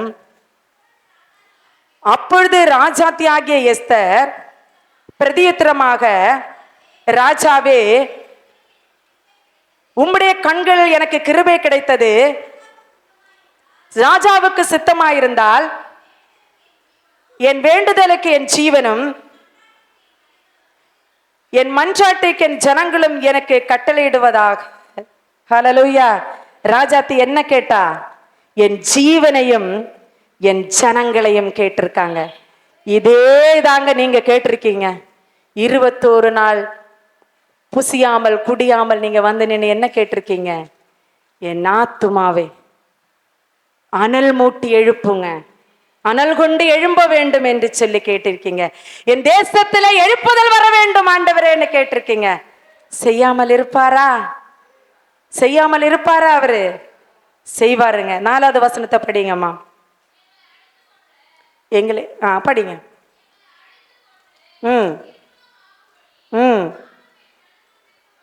ம் ம் ம் ம் ம் ம் ம். ஹல்லேலூயா, ஹல்லேலூயா. நீ உன்னுடைய சத்துருவுக்கு உன்னை ஒப்பு கொடுப்பாயானால் உன்னுடைய ஆத்மாவை ஒன்றும் பண்ண முடியாது, ஒன்றும் பண்ண முடியாது. யாரு? சாத்தானும் நிற்கிறாங்க, தேவனும் நிற்கிறாரு, தேவ ஜனமும் நிற்கிறது. ஹல்லேலூயா. நீ நித்திய ஜீவனுக்கு போகிறதுக்கு நீ போக்கு சொல்வாயானால் சாத்தான் நீ செய்த குறைகளை சுட்டி காட்டி கொண்டே இருப்பான். இங்க எஸ்தர் ராஜாத்திக்கு சுட்டி காட்டுகிறதுக்கு ஒன்றுமில்லை. ஏன்னா ஆல்ரெடி அவள் அபிஷேகம் பண்ணப்பட்டவள், ராஜாத்தியாய் ராணியாய் அவள் அபிஷேகம் பண்ணப்பட்டிருக்கிறார். அவர் என்ன சொல்றாரு? ஆசாரியர்களாகவும் ராஜாக்களாகவும் உங்களை அழைத்திருக்கிறார் என்று. எஸ்தர் ராஜாத்தியை ராணியாக அவர் முடிசூட்டப்பட்டிருக்கிறார். அவளிடத்தில் குறை என்றும் காணோம், ஆனால் உன்னிடத்திலும் என்னிடத்திலும் குறை இருக்கிறது. ஹல்லேலூயா, குறை இருக்கிறது. நீ இன்றைய தினத்திலே, இத்தனை நாள் நீ எப்படி வந்தாய் என்று தெரியாது, இன்றைய தினத்திலே நீ உன்னை சுத்திகரித்து உன்னை ஆயத்தப்படுத்தி நாளைக்கு தேவனுடைய சமூகத்தில் நீ பரிசுத்தமாய் வருவாய் என்றால் உன்னிடத்தில் சுட்டி காட்டுகிறதுக்கு குறை ஒன்றும் இல்லாமல் தேவனுடைய சமூகத்திலே சுத்தமுள்ளதாய் நீ தேவனுடைய மனவாட்டியாய் நீ வந்து நிற்பாய் என்றால் செங்கோல் நீட்டப்பட்டபடும் நீ கேட்கிற மன்றாட்டு எதுவோ அது உனக்கு கொடுக்கப்படும். ஹல்லேலூயா, ஹல்லேலூயா, ஹல்லேலூயா. எத்தனை அருமையாக எஸ்தர் ராஜாத்தி வென்றெடுத்தாள் இல்லையா? நாமும் ஆயத்தமாவோமா? எஸ்தர் ராஜ்யத்தை போல வென்றெடுப்பீங்களா? எஸ்தர் ராஜ்யத்தை போல வென்றெடுப்பீங்களா உங்க புருஷரே? எத்தனை பேர் புருஷனுக்கு கீழ்ப்படியாம வஸ்தி ஏன் தள்ளப்பட்டாள்? புருஷனுக்கு கீழ்ப்படியவில்லை. எல்லாத்துக்கும் புருஷன் கூப்பிட்டா வஸ்தி வரல இல்லையா? ராஜா கூப்பிட்டு ராணி வந்தாங்களா? இல்ல, வரல. வராததுனாலதான் எஸ்தரை தெரிந்து கொள்ளுகிறார். நீ புருஷனுக்கு கீழ்ப்படியல என்ன ஆகும்?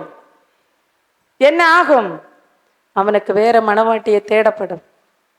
நீ புத்திகுள்ள கன்னிகையாய் இருந்தாய் என்றால் அதை நீ காப்பாற்றிக் கொள்ள முடியும். உனக்கு அதிகாரம் கர்த்தர் கொடுக்கவில்லை, பெண்களுக்கு அதிகாரம் கர்த்தர் கொடுக்கவே இல்லை. பவுல் அழகா சொல்றாரு, நான் பெண்களுக்கு அதிகாரம் கொடுக்கப்படுகிறதில்லை, பெண்கள் அமைதியாய் இருக்க கடவுது, ஆண்கள் தான். ஏனென்றால் வஞ்சிக்கப்பட்டது ஆதாம் அல்ல, ஏவாளே. அப்ப புருஷனுக்கு கீழ்ப்படிஞ்சா இருக்கணும். ஏன் என் கணவரை நான் முதலாவது பேச விட்டேன் என்றால் அவர் அழைத்துதான் என்னை விட வேண்டும், நானா வர முடியாது. ஹல்லேலூயா. நானா அவரை மீறி மேடைக்கு நான் ஏறினேன் என்றால் அது தவறானது, தவறான கட்டளை. ஹல்லேலூயா. புருஷனுக்கு கொடுக்க வேண்டிய மேன்மையை கொடுக்க வேண்டும். அவனிடத்திலிருந்து வரவில்லை என்றாலும் அதை குறித்து நீ கவலைப்படக்கூடாது. ஏனென்றால் அவர் சொல்றாரு, ராஜா அடைச்சாதாங்க வரணும், அல்லாம வரக்கூடாது. அப்படி நீ மீறி போனாலும் அவன் தயவு பாராட்ட வேண்டும்.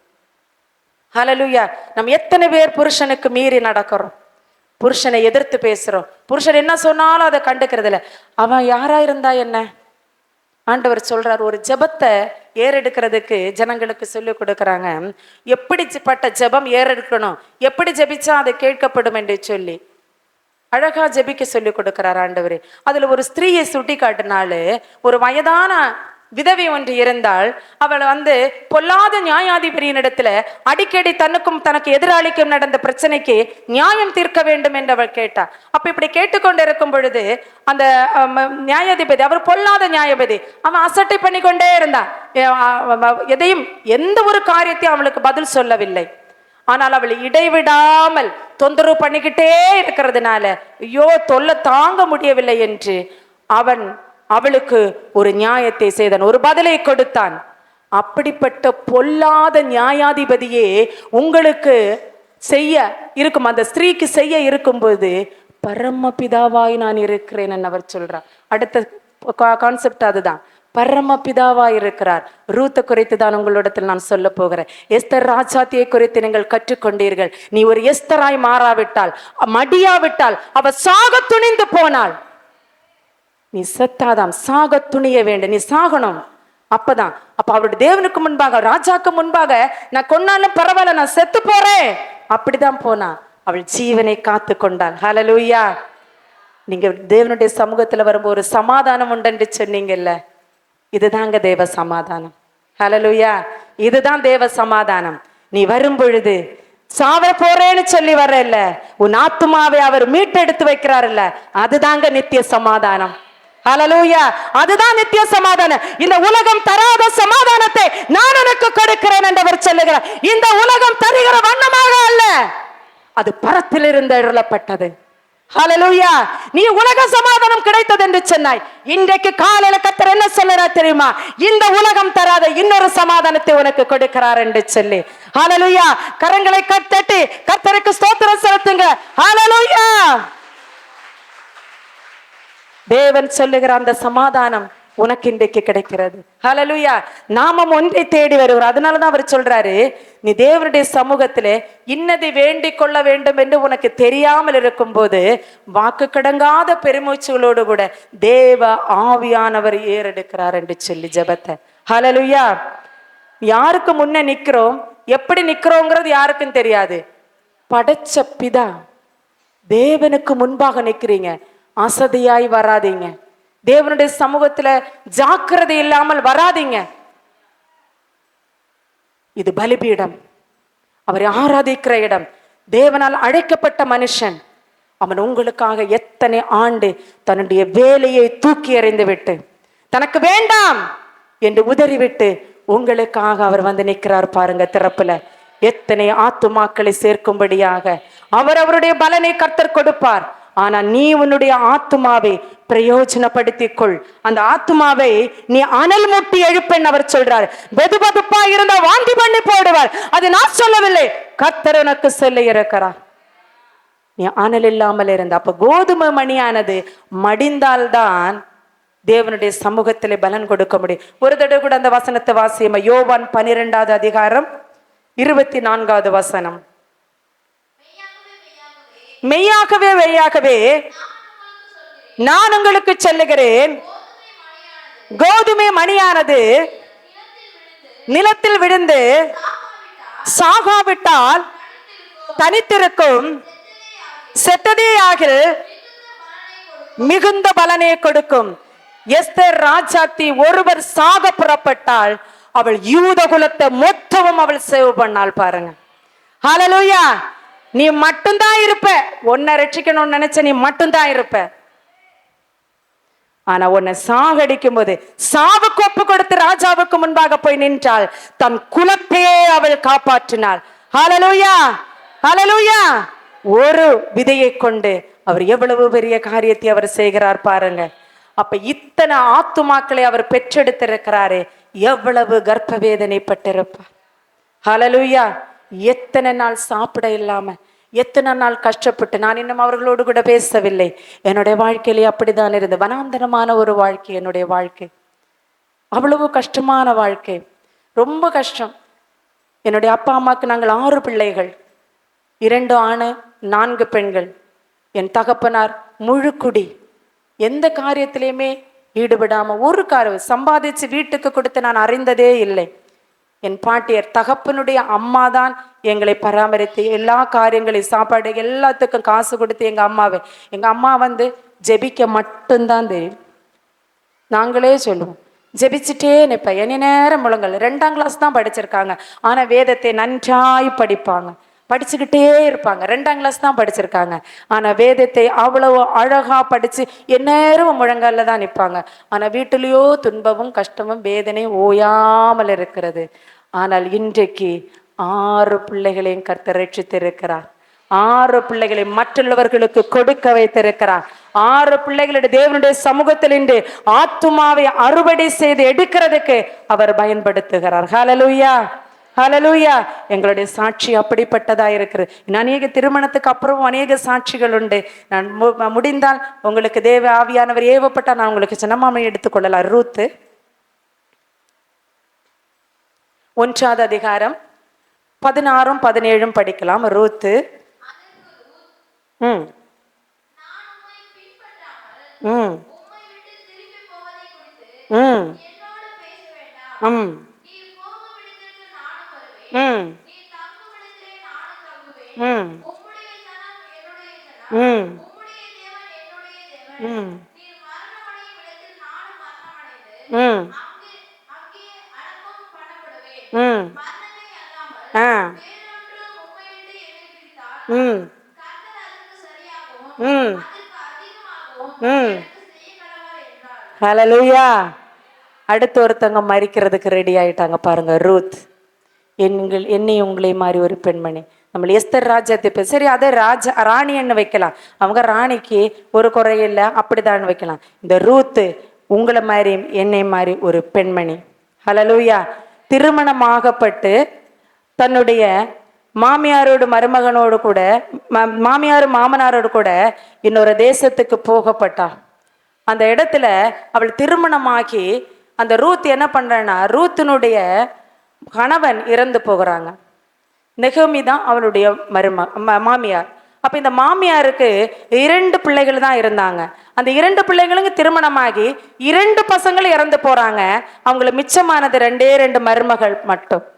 அந்த மருமகள்கிட்ட அவங்க சொல்றாங்க, நீ உனக்கு வாழ வேண்டிய வயசு, உனக்கு வாழ்க்கை இருக்குது, நீ போ, உன் வாழ்க்கையை நீ தேடிக்கோ, நீ சந்தோஷமாயிரு, விதவையா இருக்கிற என் கூட வந்தா உனக்கு ஒண்ணு கொடுக்கறதுக்கு எதுவுமே இல்லைன்னு அவர் சொல்றாங்க. கொடுக்க ஒண்ணுமே இல்லை, அதனால நீ போன்னு அவர் சொல்றாரு. ஆனா ஒரு ஆள் போனாங்க, ஆனா ஒரு ஆள் அவளை பின்தொடராங்க. அந்த பகுதி தான் தேவ ஆவியானவர் உங்களுக்கு உணர்த்துறார் பாருங்க. அதற்கு ரூத்து, நான் உம்மை பின்பற்றாமல் உம்மை விட்டு திரும்பி போகிறதை குறித்து என்னோடு பேச வேண்டாம். ஹல்லேலூயா, ஹல்லேலூயா. மாமியார் சொல்றாங்க நீ போன்னு. அவ சொன்ன, உங்களை விட்டு போறதை பத்தி நீங்க என்கிட்ட இனிமே பேச வேண்டாம், நான் தீர்மானம் பண்ணி விட்டேன் என்று சொல்றேன், நான் உங்க கூட தான் இருப்பேன்னு சொல்லி, நீ தங்கும் இடத்திலே நானும் தங்குவேன், உம்முடைய ஜனம் என்னுடைய ஜனம், உம்முடைய தேவன் என்னுடைய தேவன் என்றவர் சொல்றார். ஹல்லேலூயா. அப்ப அவர் என்ன பண்ண, உன் மாமியாருடைய அவருடைய ஜனம் தான் என்னுடைய ஜனம், உங்க தேவன் தான் என்னுடைய தேவன். எத்தனை வீடுகள்ல அப்படி இருக்கிறது. மாமியாரை பார்த்து, நான் அம்மா அப்பா வீட்டுலேருந்தெல்லாம் கொண்டு வந்து உங்க பிள்ளை என்ன கல்யாணம் பண்ணி கொண்டு வந்தாங்க, இன்னை நீங்க தான்மா எனக்கு எல்லாம், உங்க ஆளுங்க தான் எனக்கு ஆளுங்க, நீங்க தான் எனக்கு எல்லாமே. என்னை யாராவது ஒருத்தங்க சந்தோஷமா சொன்னதுண்டா? யாராவது ஒருத்தங்க சிஸ்டர் நீங்க சொல்லியிருக்கீங்களா? உங்க மாமியார் கூட, உங்க குடும்பம் தாங்க என் குடும்பம், உங்க சொந்தக்காரங்க தான் என் சொந்தக்காரன், உங்க தேவன் தான் என்னுடைய தேவன் என்ன சொல்லியிருக்கீங்களா? எவ்வளோ அழகா நாம் ரட்சிக்கப்பட்டு நன்றாய் உடையெல்லாம் உடுத்தி நல்ல முக்காடெல்லாம் போட்டு நம்ம வந்திருக்கிறோம் இல்லையா? எழுப்புதல் வர வேண்டும். எங்க வரணும்? நம்முடைய ஜனத்துக்கு இல்லையா? நம்முடைய தேசத்தில் எழுப்புதல் கொண்டாடி. இப்படி இருந்தா எழுப்புதல் வருமா? இந்த பக்கத்தில் இருக்கிற வீட்டில் இருக்கிறோட சொல்லுவா, ஐயே இப்ப கொஞ்ச நேரம் கழிச்சா பார்த்தா ஓயாம சண்டை போட்டுட்டு இருப்பா, ஆலயத்துக்கு போயிட்டு வந்தா ஓயாம சண்டை போட்டுட்டு இருப்பா. சாட்சி போயிடுச்சா? போச்சா சாட்சி? மாமியார் கூட எந்நேரம் சண்டை தான், அது சரியில்லை இது சரியில்லை, அது கரெக்டா இருக்கு இதை கரெக்டா இருக்குன்னு. அப்படிதானே ஐயா? உங்க மனைவி சண்டை போடுவாங்களா அம்மா கிட்ட? கல்யாணம் ஆயிடுச்சா? ஆயிடுச்சு. உங்க மனைவிக்கு சண்டை போடுவாங்களா மாமியார் கூட? சண்டை போடுவாங்க. ஓ, அம்மா இறந்துட்டாங்க. ஓ சரி. அப்ப அம்மா இருக்கிறாங்க. பிரதர், உங்க வைஃபு சண்டை போடுவாங்களா? கல்யாணமே ஆகலையா?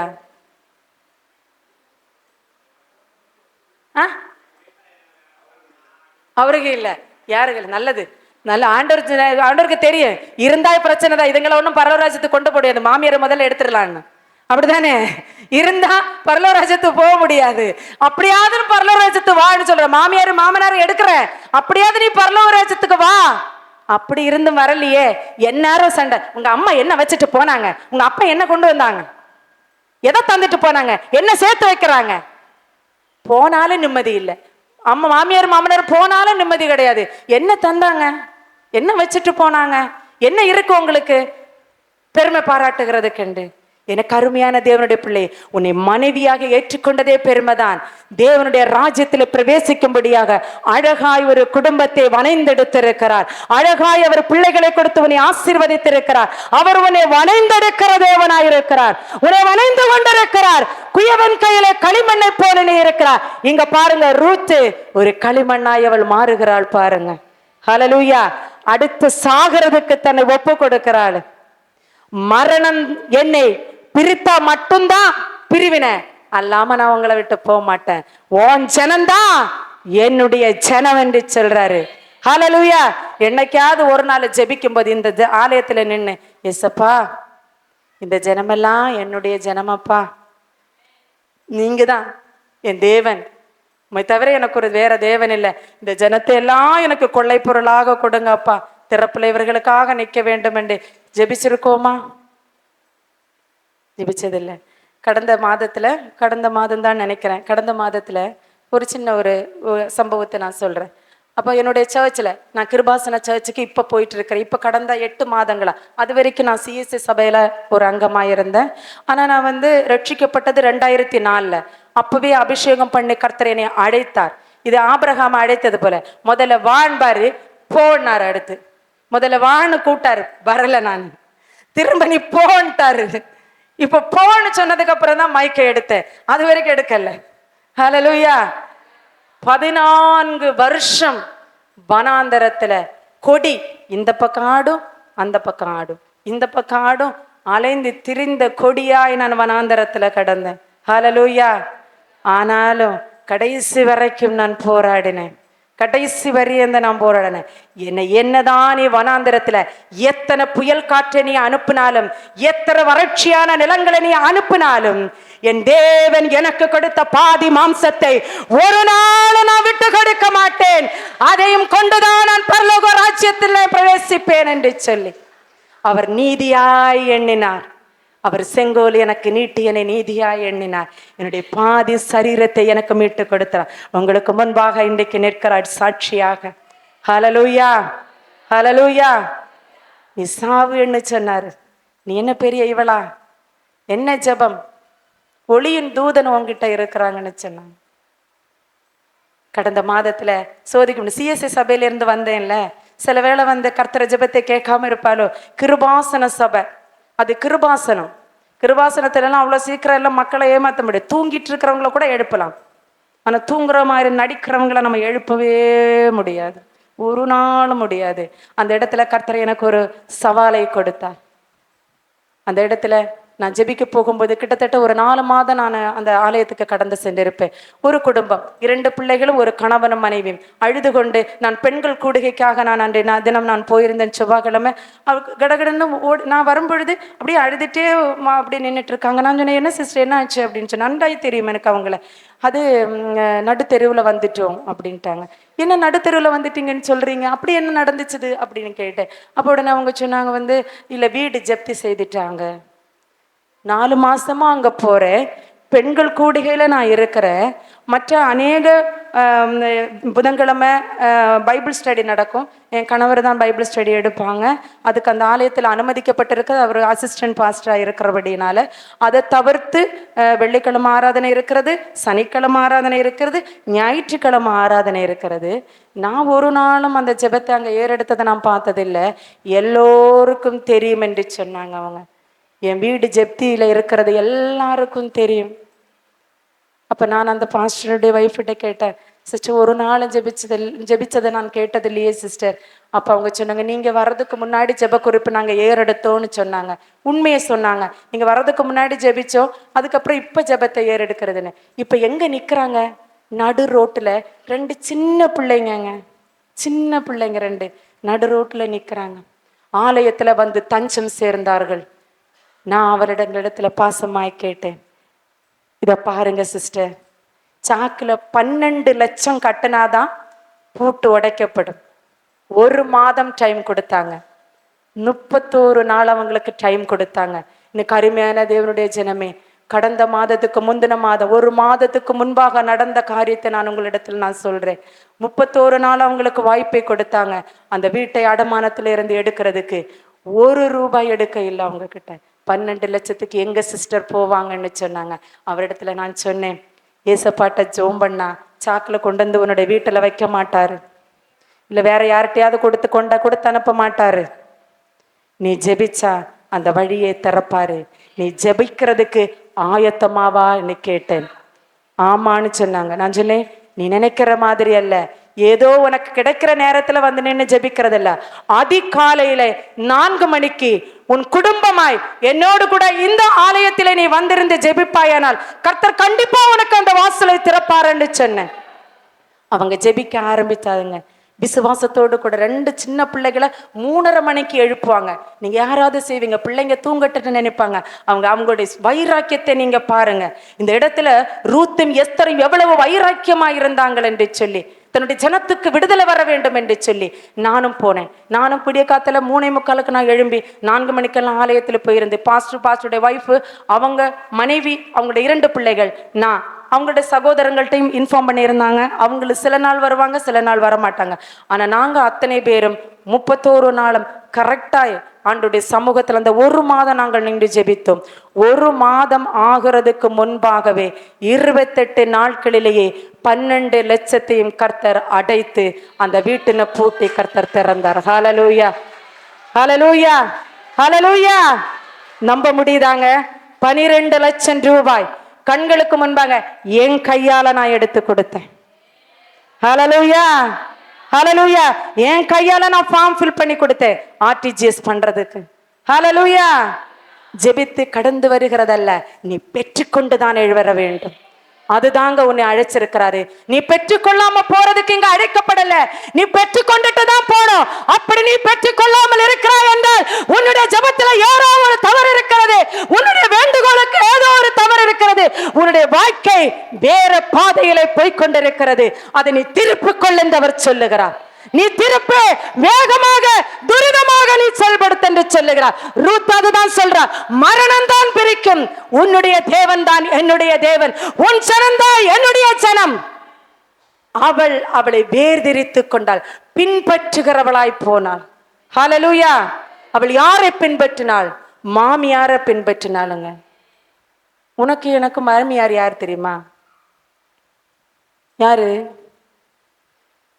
எனக்கும் உங்களுக்கு மாமியார் யாரு? இயேசுவா? மணவாளங்க அவரு. மணவாளன போய் இயேசுன்ற, புருஷனை போய் யாராவது இயேசு இது மாமியார் என்பாங்களா? அவர் ஆத்துமா மணவாளன், என் மணவாளன். சொல்லுங்க, என் மணவாளன், என் ஆத்துமா மணவாளன். அவரு மாமியார் இல்லைங்க. யாருங்க மாமியார் உங்களுக்கு?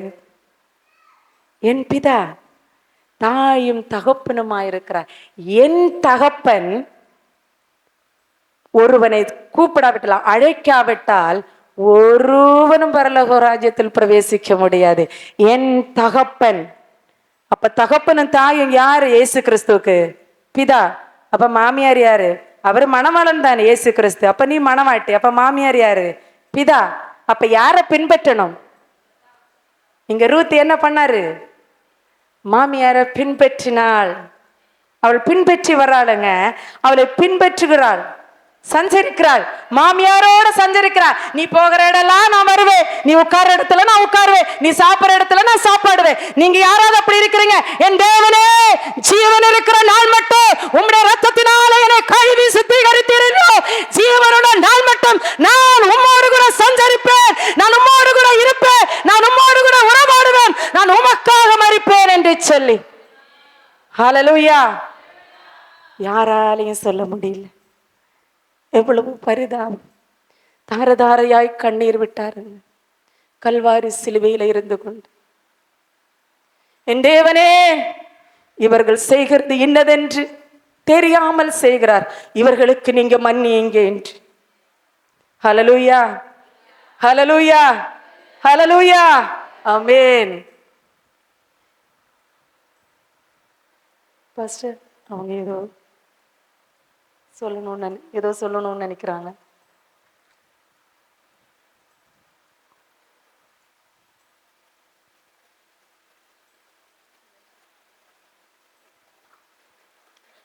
அல்லேலூயா.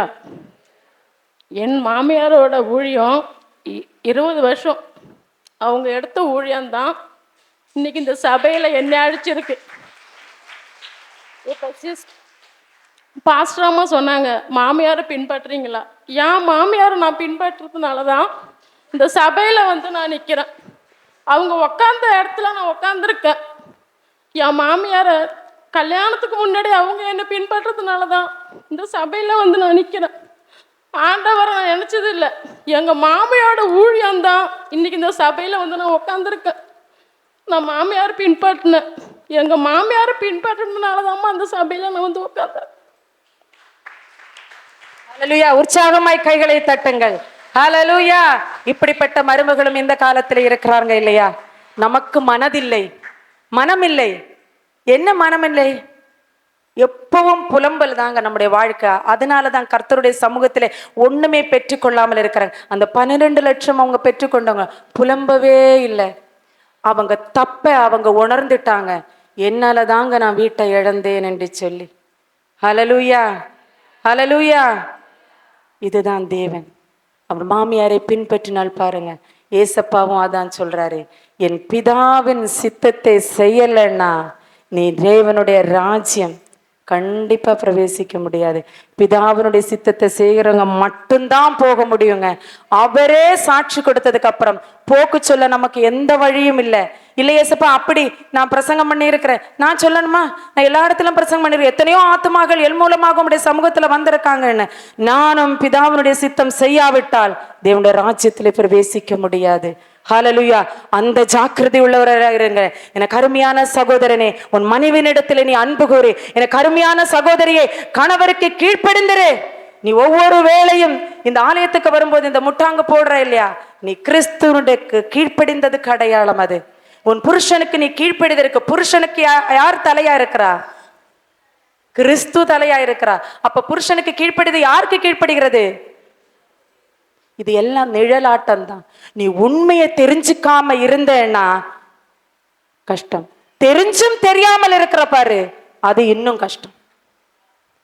தெரிஞ்சுக்கிட்டேன், ஆனாலும் எனக்கு முடியாது, என்னால முடியாது. நான் தெரிஞ்சுக்கிட்டேன் இப்படிதான் இருக்கணும், ஆனாலும் நான் வரமாட்டேன்.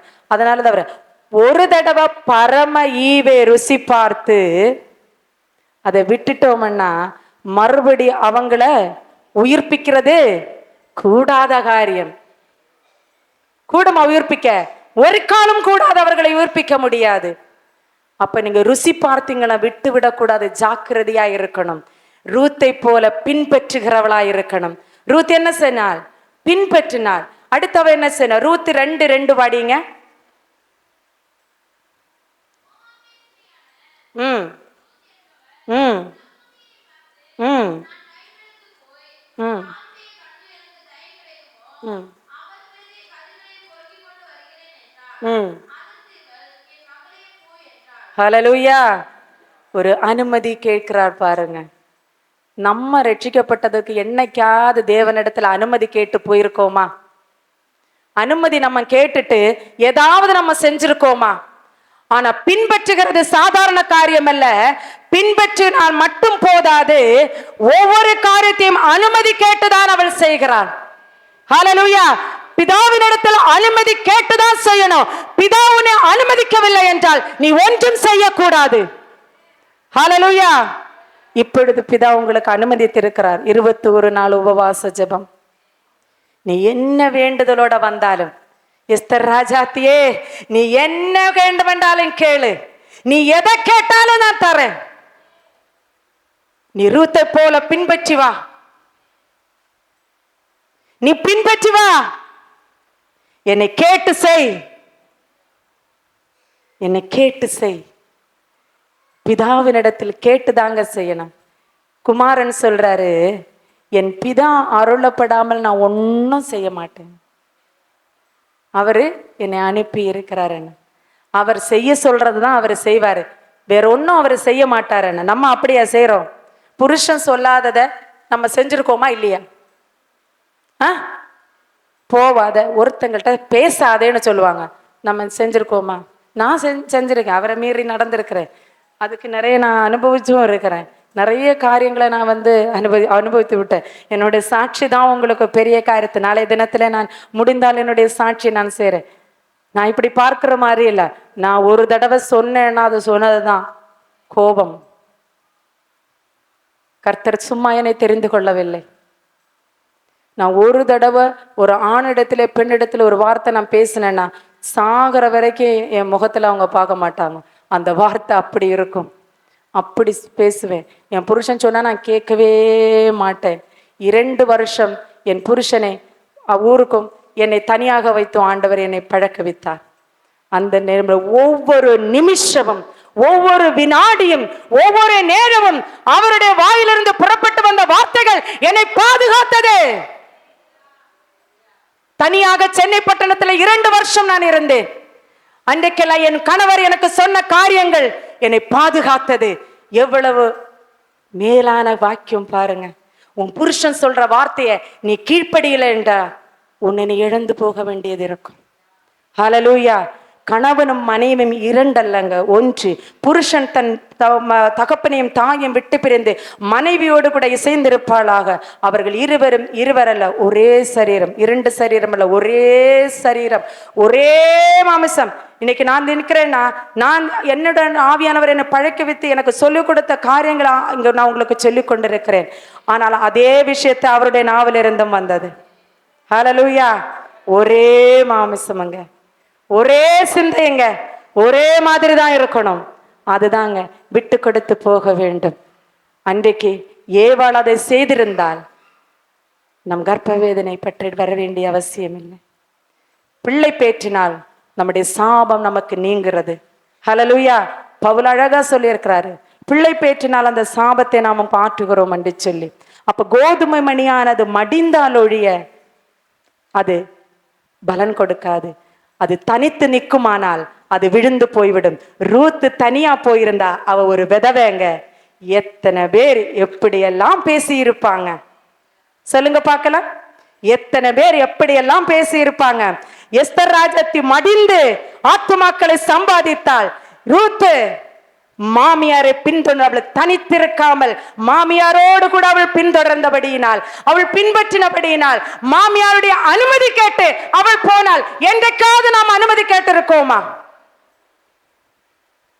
மாமியார் சொல்லுவாங்க, மகன் வந்ததும் அவ எங்க காலையில போனா, இது வரைக்கும் வீட்டுக்கு வரல, பக்கத்து வீட்டுல. அவ எங்க போனான்னு யாருக்கு தெரியும்?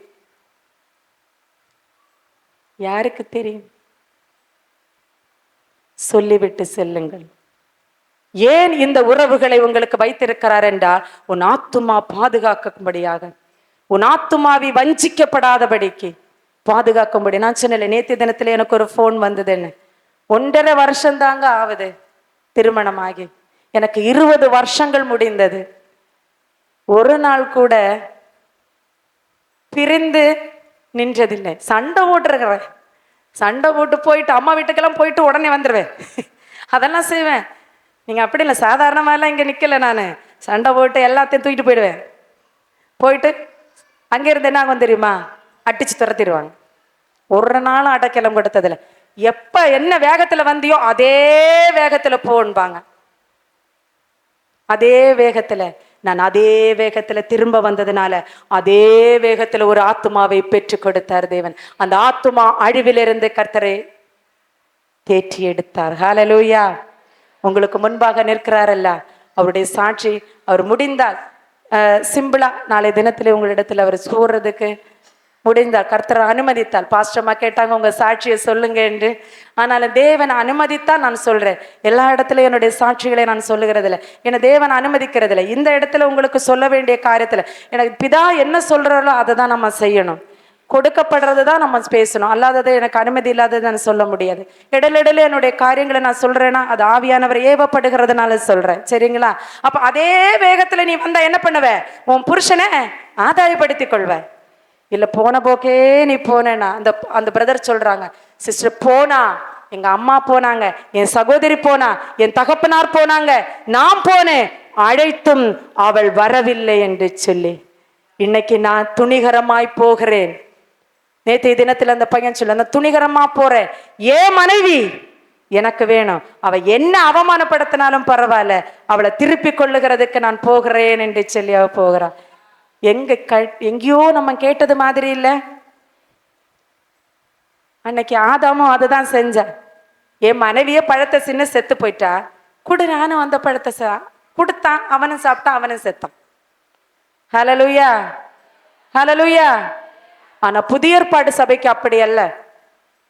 புதிய ஏற்பாடு சபை ஆதாயப்படுத்திக் கொள்ளும், தன் மனைவியை சேர்த்து கொள்ள வேண்டும், தன் கணவனோட கீழ்ப்படிந்திருக்க வேண்டும். இதுதான் புதிய பிரமாணம். நீ அப்படி இருக்க முடியாது. அதுதான் ரெண்டுக்கும் வித்தியாசம் தெரியாது. அங்கே இல்லை இங்கே இல்லாம இருக்கிறோம் நம்ம. அதனாலதான் அவங்க ஆண்டவர் சொன்னாரு, வெதுவெதுப்பா இருக்கிற ஆண்டவர் வாந்தி பண்ணி போடுவாரு. நீ அனலி இல்ல குளிர் இல்லாம, புதிய ஏற்பாடிலும் இல்லை பழைய ஏற்பாடிலும் இல்லை, எதுல பின்ன இருப்ப? 10 பேர் புதிய ஏற்பாடை ஃபாலோ பண்ணுவாங்க, 10 பேர் பழைய ஏற்பாடை ஃபாலோ பண்ணுவாங்க. ஆனா ஆண்டவர் சொல்ற புதிய உடன்படிக்கைக்குள்ள இருக்கிற நீ கொன்னு போடுவார் ஆண்டவர். புதிய உடன்படிக்கை இருக்கிற அபாத்திரமாய் போஜனம் பானம் பண்ணினாய் நீ செத்து போயிருவேன் அவர் சொல்றாரு. அபாத்திரமாய் பானம் பண்ணுகிறவன் அவருடைய சரீரமும் இரத்தமும் விலையேற பெற்றதாயிருக்கிறது. நீ அபாத்திரமாய் சாப்பிட்டாய் என்றால் அது உன்னை கொன்று போடும். ராஜா அழைக்காமல் வரல என்றால் நீ செத்துருவ. பாத்திரம் உள்ளதாய் வந்து நின்றால் அவளுக்கு செங்கோல் நீட்டப்பட்டது. நீ பாத்திரவானாயிரு என்று அவர் சொல்லுகிறார். எத்தனை பேரு திருவிருந்து ஆராதனை எடுக்கிறீங்க? அப்பவும் ரசத்தையும். அத்தனை பேரும் பரலோக ராஜ்யத்துக்கு போவீங்க என்ற நிச்சயத்தை பெற்றுக்கொண்டீங்களா? பெற்றுக்கொண்டீங்களா? பவுல் என்ன சொல்றாரு? பவுல் என்ன சொல்றாரு? சரி, இப்ப வரவங்க விடுங்க. 5 வருஷமா வரேன்னு சொல்லி 4-5 பேர் கை தூக்குனீங்க இல்ல, உங்களுக்கு அந்த நிச்சயம் இருக்கிறதா? பரலோக ராஜ்யத்துக்கு போவீங்க நிச்சயம் இருக்கிறதா? போவீங்க கண்டிப்பா, அந்த நிச்சயம் உங்களுக்கு இருக்குது. கர்த்தருடைய ஆசீர்வாதம் நீ சொன்னபடி ஆகட்டு. மரணமா இருந்தாலும் வாழ்வா இருந்தாலும் நான் அவனுடைய வசனம் தெரியாதா? பாஸ்டர்மா சொல்லுங்க வசனம்.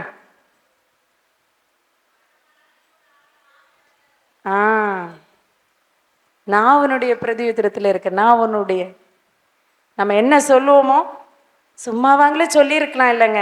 ஆமாங்க நான் நிச்சயத்தை பெற்றுக்கொண்டு பாருங்க, அதையாவது நீதியா எண்ணி இருக்க மாட்டாரோ? இப்படிதான் இருக்கிறீங்க. இப்ப புரியுதா? அனலும் இல்ல குளிரும் இல்ல, வெதுவெதுப்பா இருக்கிற உன்னை நீயே ஆராய்ந்து அறிய முடியவில்லை. நான் எந்த கோணத்தில் இருக்கிறேன், எந்த நிலையில இருக்கிறேன், எப்படி நான் இருக்கிறேன் என்று நிலை தெரியாம இருக்கிற. நான் எந்த இடத்துல விழுந்தேன்னு கூட தெரியல. அந்நிய பாஷையில ஜெபம் பண்ணும்போது எனக்கு ரொம்ப சந்தோஷமா இருந்துச்சு. நான் ஜெபம் பண்ணிட்டே இருந்தேன். நான் சேர்ல உட்காண்டிருந்தேன். ஆவியில அனல் மூண்டு எழும்பி நீங்க ஜெபிக்கும் உங்களுடைய பாடல் ரொம்ப அழகா இருந்துச்சு. நீங்க அந்த பாடின பாடல் நான் ரொம்ப வருஷங்களுக்கு முன்பாக நான் பாடின ரொம்ப விரும்பின பாடல். ரொம்ப அழகா வேண ஆண்டவர் சொல்றாரு. நான் எப்படி இங்க வந்ததுக்கு அப்புறம் ஆண்டவர் கொடுத்தாரு. என்ன பாடு தெரியுமா? தூங்காமல் ஜெபிக்க வரம் தாங்கப்பா, விழித்திருந்து ஜெபிக்க வரம் தாங்கப்பா, தூங்காமல் ஜெபிக்க வரம் தாங்கப்பா, விழித்திருந்து ஜெபிக்க வரம் தாங்கப்பா. நீ தூங்கினால் எதிரி ஜெயம் எடுப்பான், நீ ஜெபிக்க மறந்தால் என்ன பண்ணுவான்?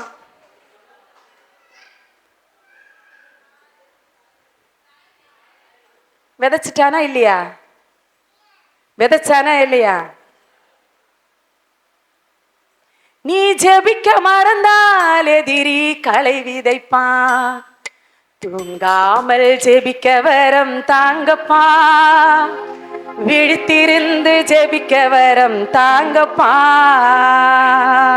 அடுத்து என்ன பாடுறாரு?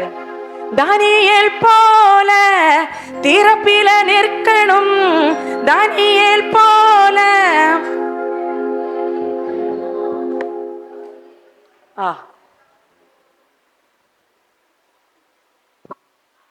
ஏங்க நான் சொல்லலைங்க, நீங்களே உங்களை காட்டி கொடுக்குறீங்க. நான் காட்டி வேணா, ஆண்டவர் எவ்வளவு அழகா சொல்லி இருக்கிறார் பாருங்க. சிரிக்கிறதுக்காக சொல்லல, சிந்திக்கிறதுக்கு நான் சொல்றேன். வேதனையோடு கூட சொல்றேன். நீ எந்த இடத்துல இருக்கிறேன்னு பாரு. ஒரு பாடல் கூட நம்முடைய இருதய வரிகளில் இல்லை, இருதயத்தினுடைய பலகையில எழுதப்படவில்லை. ஆண்டவர் சொல்றார், உன் இருதய பலகைக்குள்ள எழுது வசனத்தை. என்ன அவர் பெர்க்மன்ஸ் வசனத்தை தானுங்க பாடலா எழுதியிருக்கிறாங்க, வசனத்தை தான். நீங்க இந்த 20 நாள என்ன பண்ணிருக்கீங்க? உடலை ஒடுக்கணும், உணவை குறைக்கணும், பேச்ச நிறுத்தணும், பலத்தில் வரணும், பேச்ச நிறுத்தணும், பலத்தில் வளரணும். தூங்காமல் ஜெபிக்க வரும் தாங்கப்பா, விழித்திருந்து ஜெபிக்க வரும் தாங்கப்பா, தூங்காமல் ஜெபிக்க வரும் தாங்கப்பா, விழித்திருந்து ஜெபிக்க வரம் தாங்கப்பா. தானியேல் போல துதிக்கணும் ஜெபிக்கணும், தானியேல் போல துதிக்கணும் ஜெபிக்கணும். சிங்கங்களின் வாய்களை தினம் தினம் கட்டணும், சிங்கங்களின் வாய்களை தினம் தினம் கட்டணும். தூங்காமல் ஜெபிக்க வர தாங்கப்பா, இருந்து ஜெபிக்க வர தாங்கப்பா. ஹல்லேலூயா. தூங்காம ஜெபம் பண்ணுவோமா? இன்னொரு வசனத்தை கூட படிச்சு நம்ம ஜெபத்துக்குள்ள கடந்து செல்லலாம். ரூத் 3வது அதிகாரம் 5வது வசனம். ஹல்லேலூயா. சத்தமா படியுமா?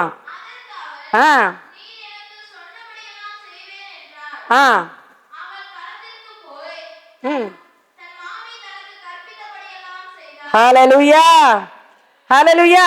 அதற்கு அவள், நீர் எனக்கு சொன்னபடியே செய்வேன் என்றாள். அவள் களத்திற்கு போய் தன் மாமி தனக்கு கற்பித்த எல்லாம் செய்தாள். ஹல்லேலூயா. அவ கீழ்ப்படிஞ்சாங்க. மாமியார் சொன்னதும் அவர் அனுமதி கேட்டால, மாமியாரு நீ போ செய்யன்னு சொன்னாரு. அதை கீழ்ப்படிந்து அவ போனா, அவ வாழ்க்கை கட்டப்பட்டது. மனைவியை இழந்து அனாதையா, கணவனை இணைந்து அனாதையாய் நின்றாள். தன் கணவனை இழந்து போய் அவள் விதவையா இருந்தது கூட அவர் அது கணக்குல எடுக்கலங்க. ஹல்லேலூயா, ஹல்லேலூயா, ஹல்லேலூயா.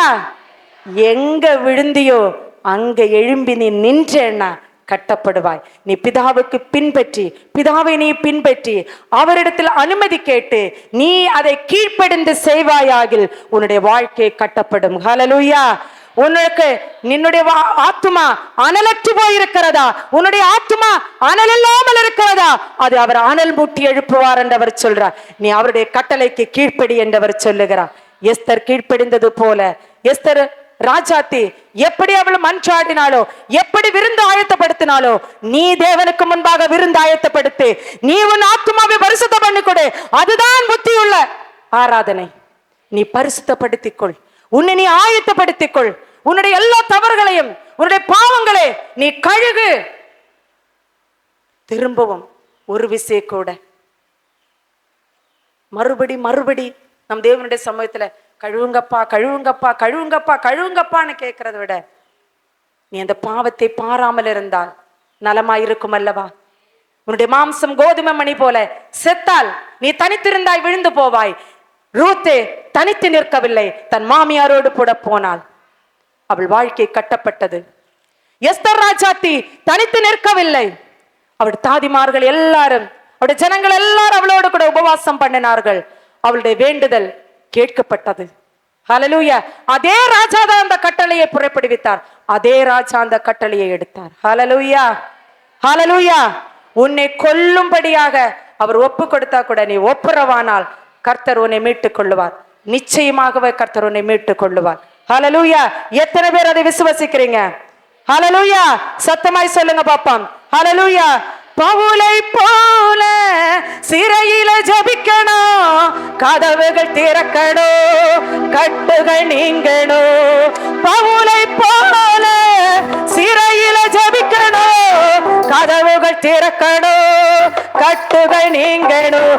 தூங்காமல் ஜெபிக்க வரம் தாங்கப்பா, விழித்திருந்து ஜெபிக்க வர தாங்கப்பா, தூங்காமல் ஜெபிக்க வர தாங்கப்பா, விழித்திருந்து ஜெபிக்க வர தாங்கப்பா. நீ தூங்கினால் எதிரி, நீ ஜெபிக்க எதிரி ஜெயம் எடுப்பான், எதிரி களை விதைப்பான். நீ ஜெபிக்க மறந்தால் எதிரி ஜெயம் எடுப்பான். தூங்காமல் ஜெபிக்க வர தாங்கப்பா, இடித்திருந்து ஜெபிக்க வர தாங்கப்பா. மோசேயை போல மலை மேலேறணும், மோசேயை போல மலை மேலேறணும், கரங்களை விரிக்கணும், கதறணும் தேசத்திற்காய்,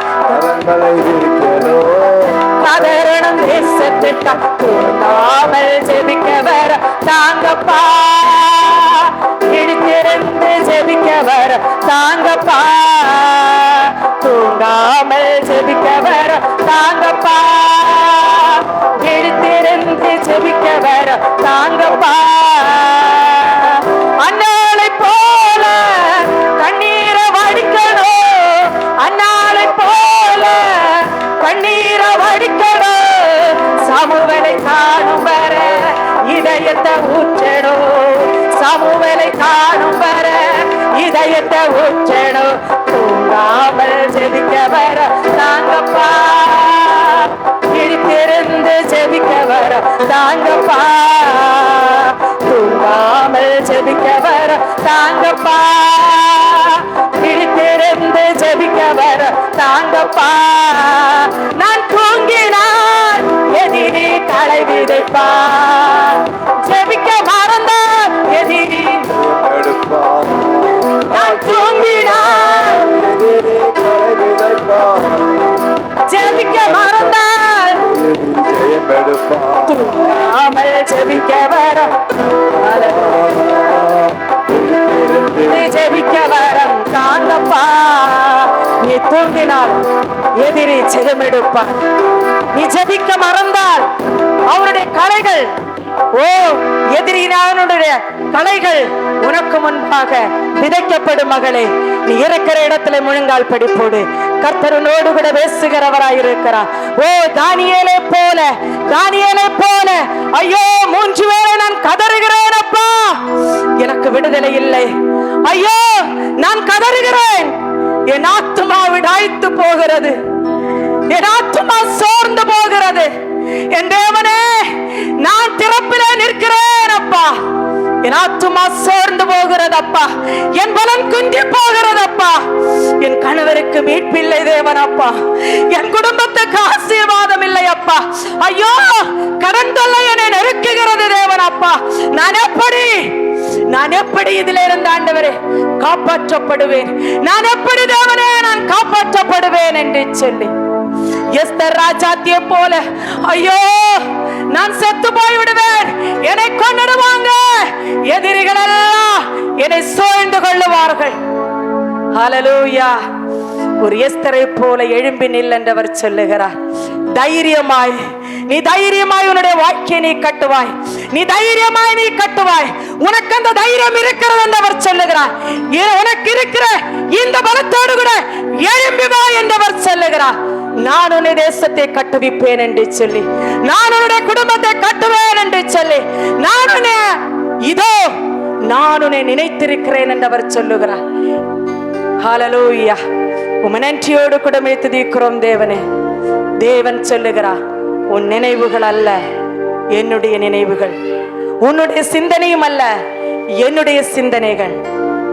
இந்த பூமிக்கு வானம் எவ்வளவு உயர்ந்திருக்கிறதோ அவ்வளவு உயரமாயிருக்கிறது அவருடைய யோசனையும் அவருடைய சிந்தனையும் அவருடைய செயல்களும்.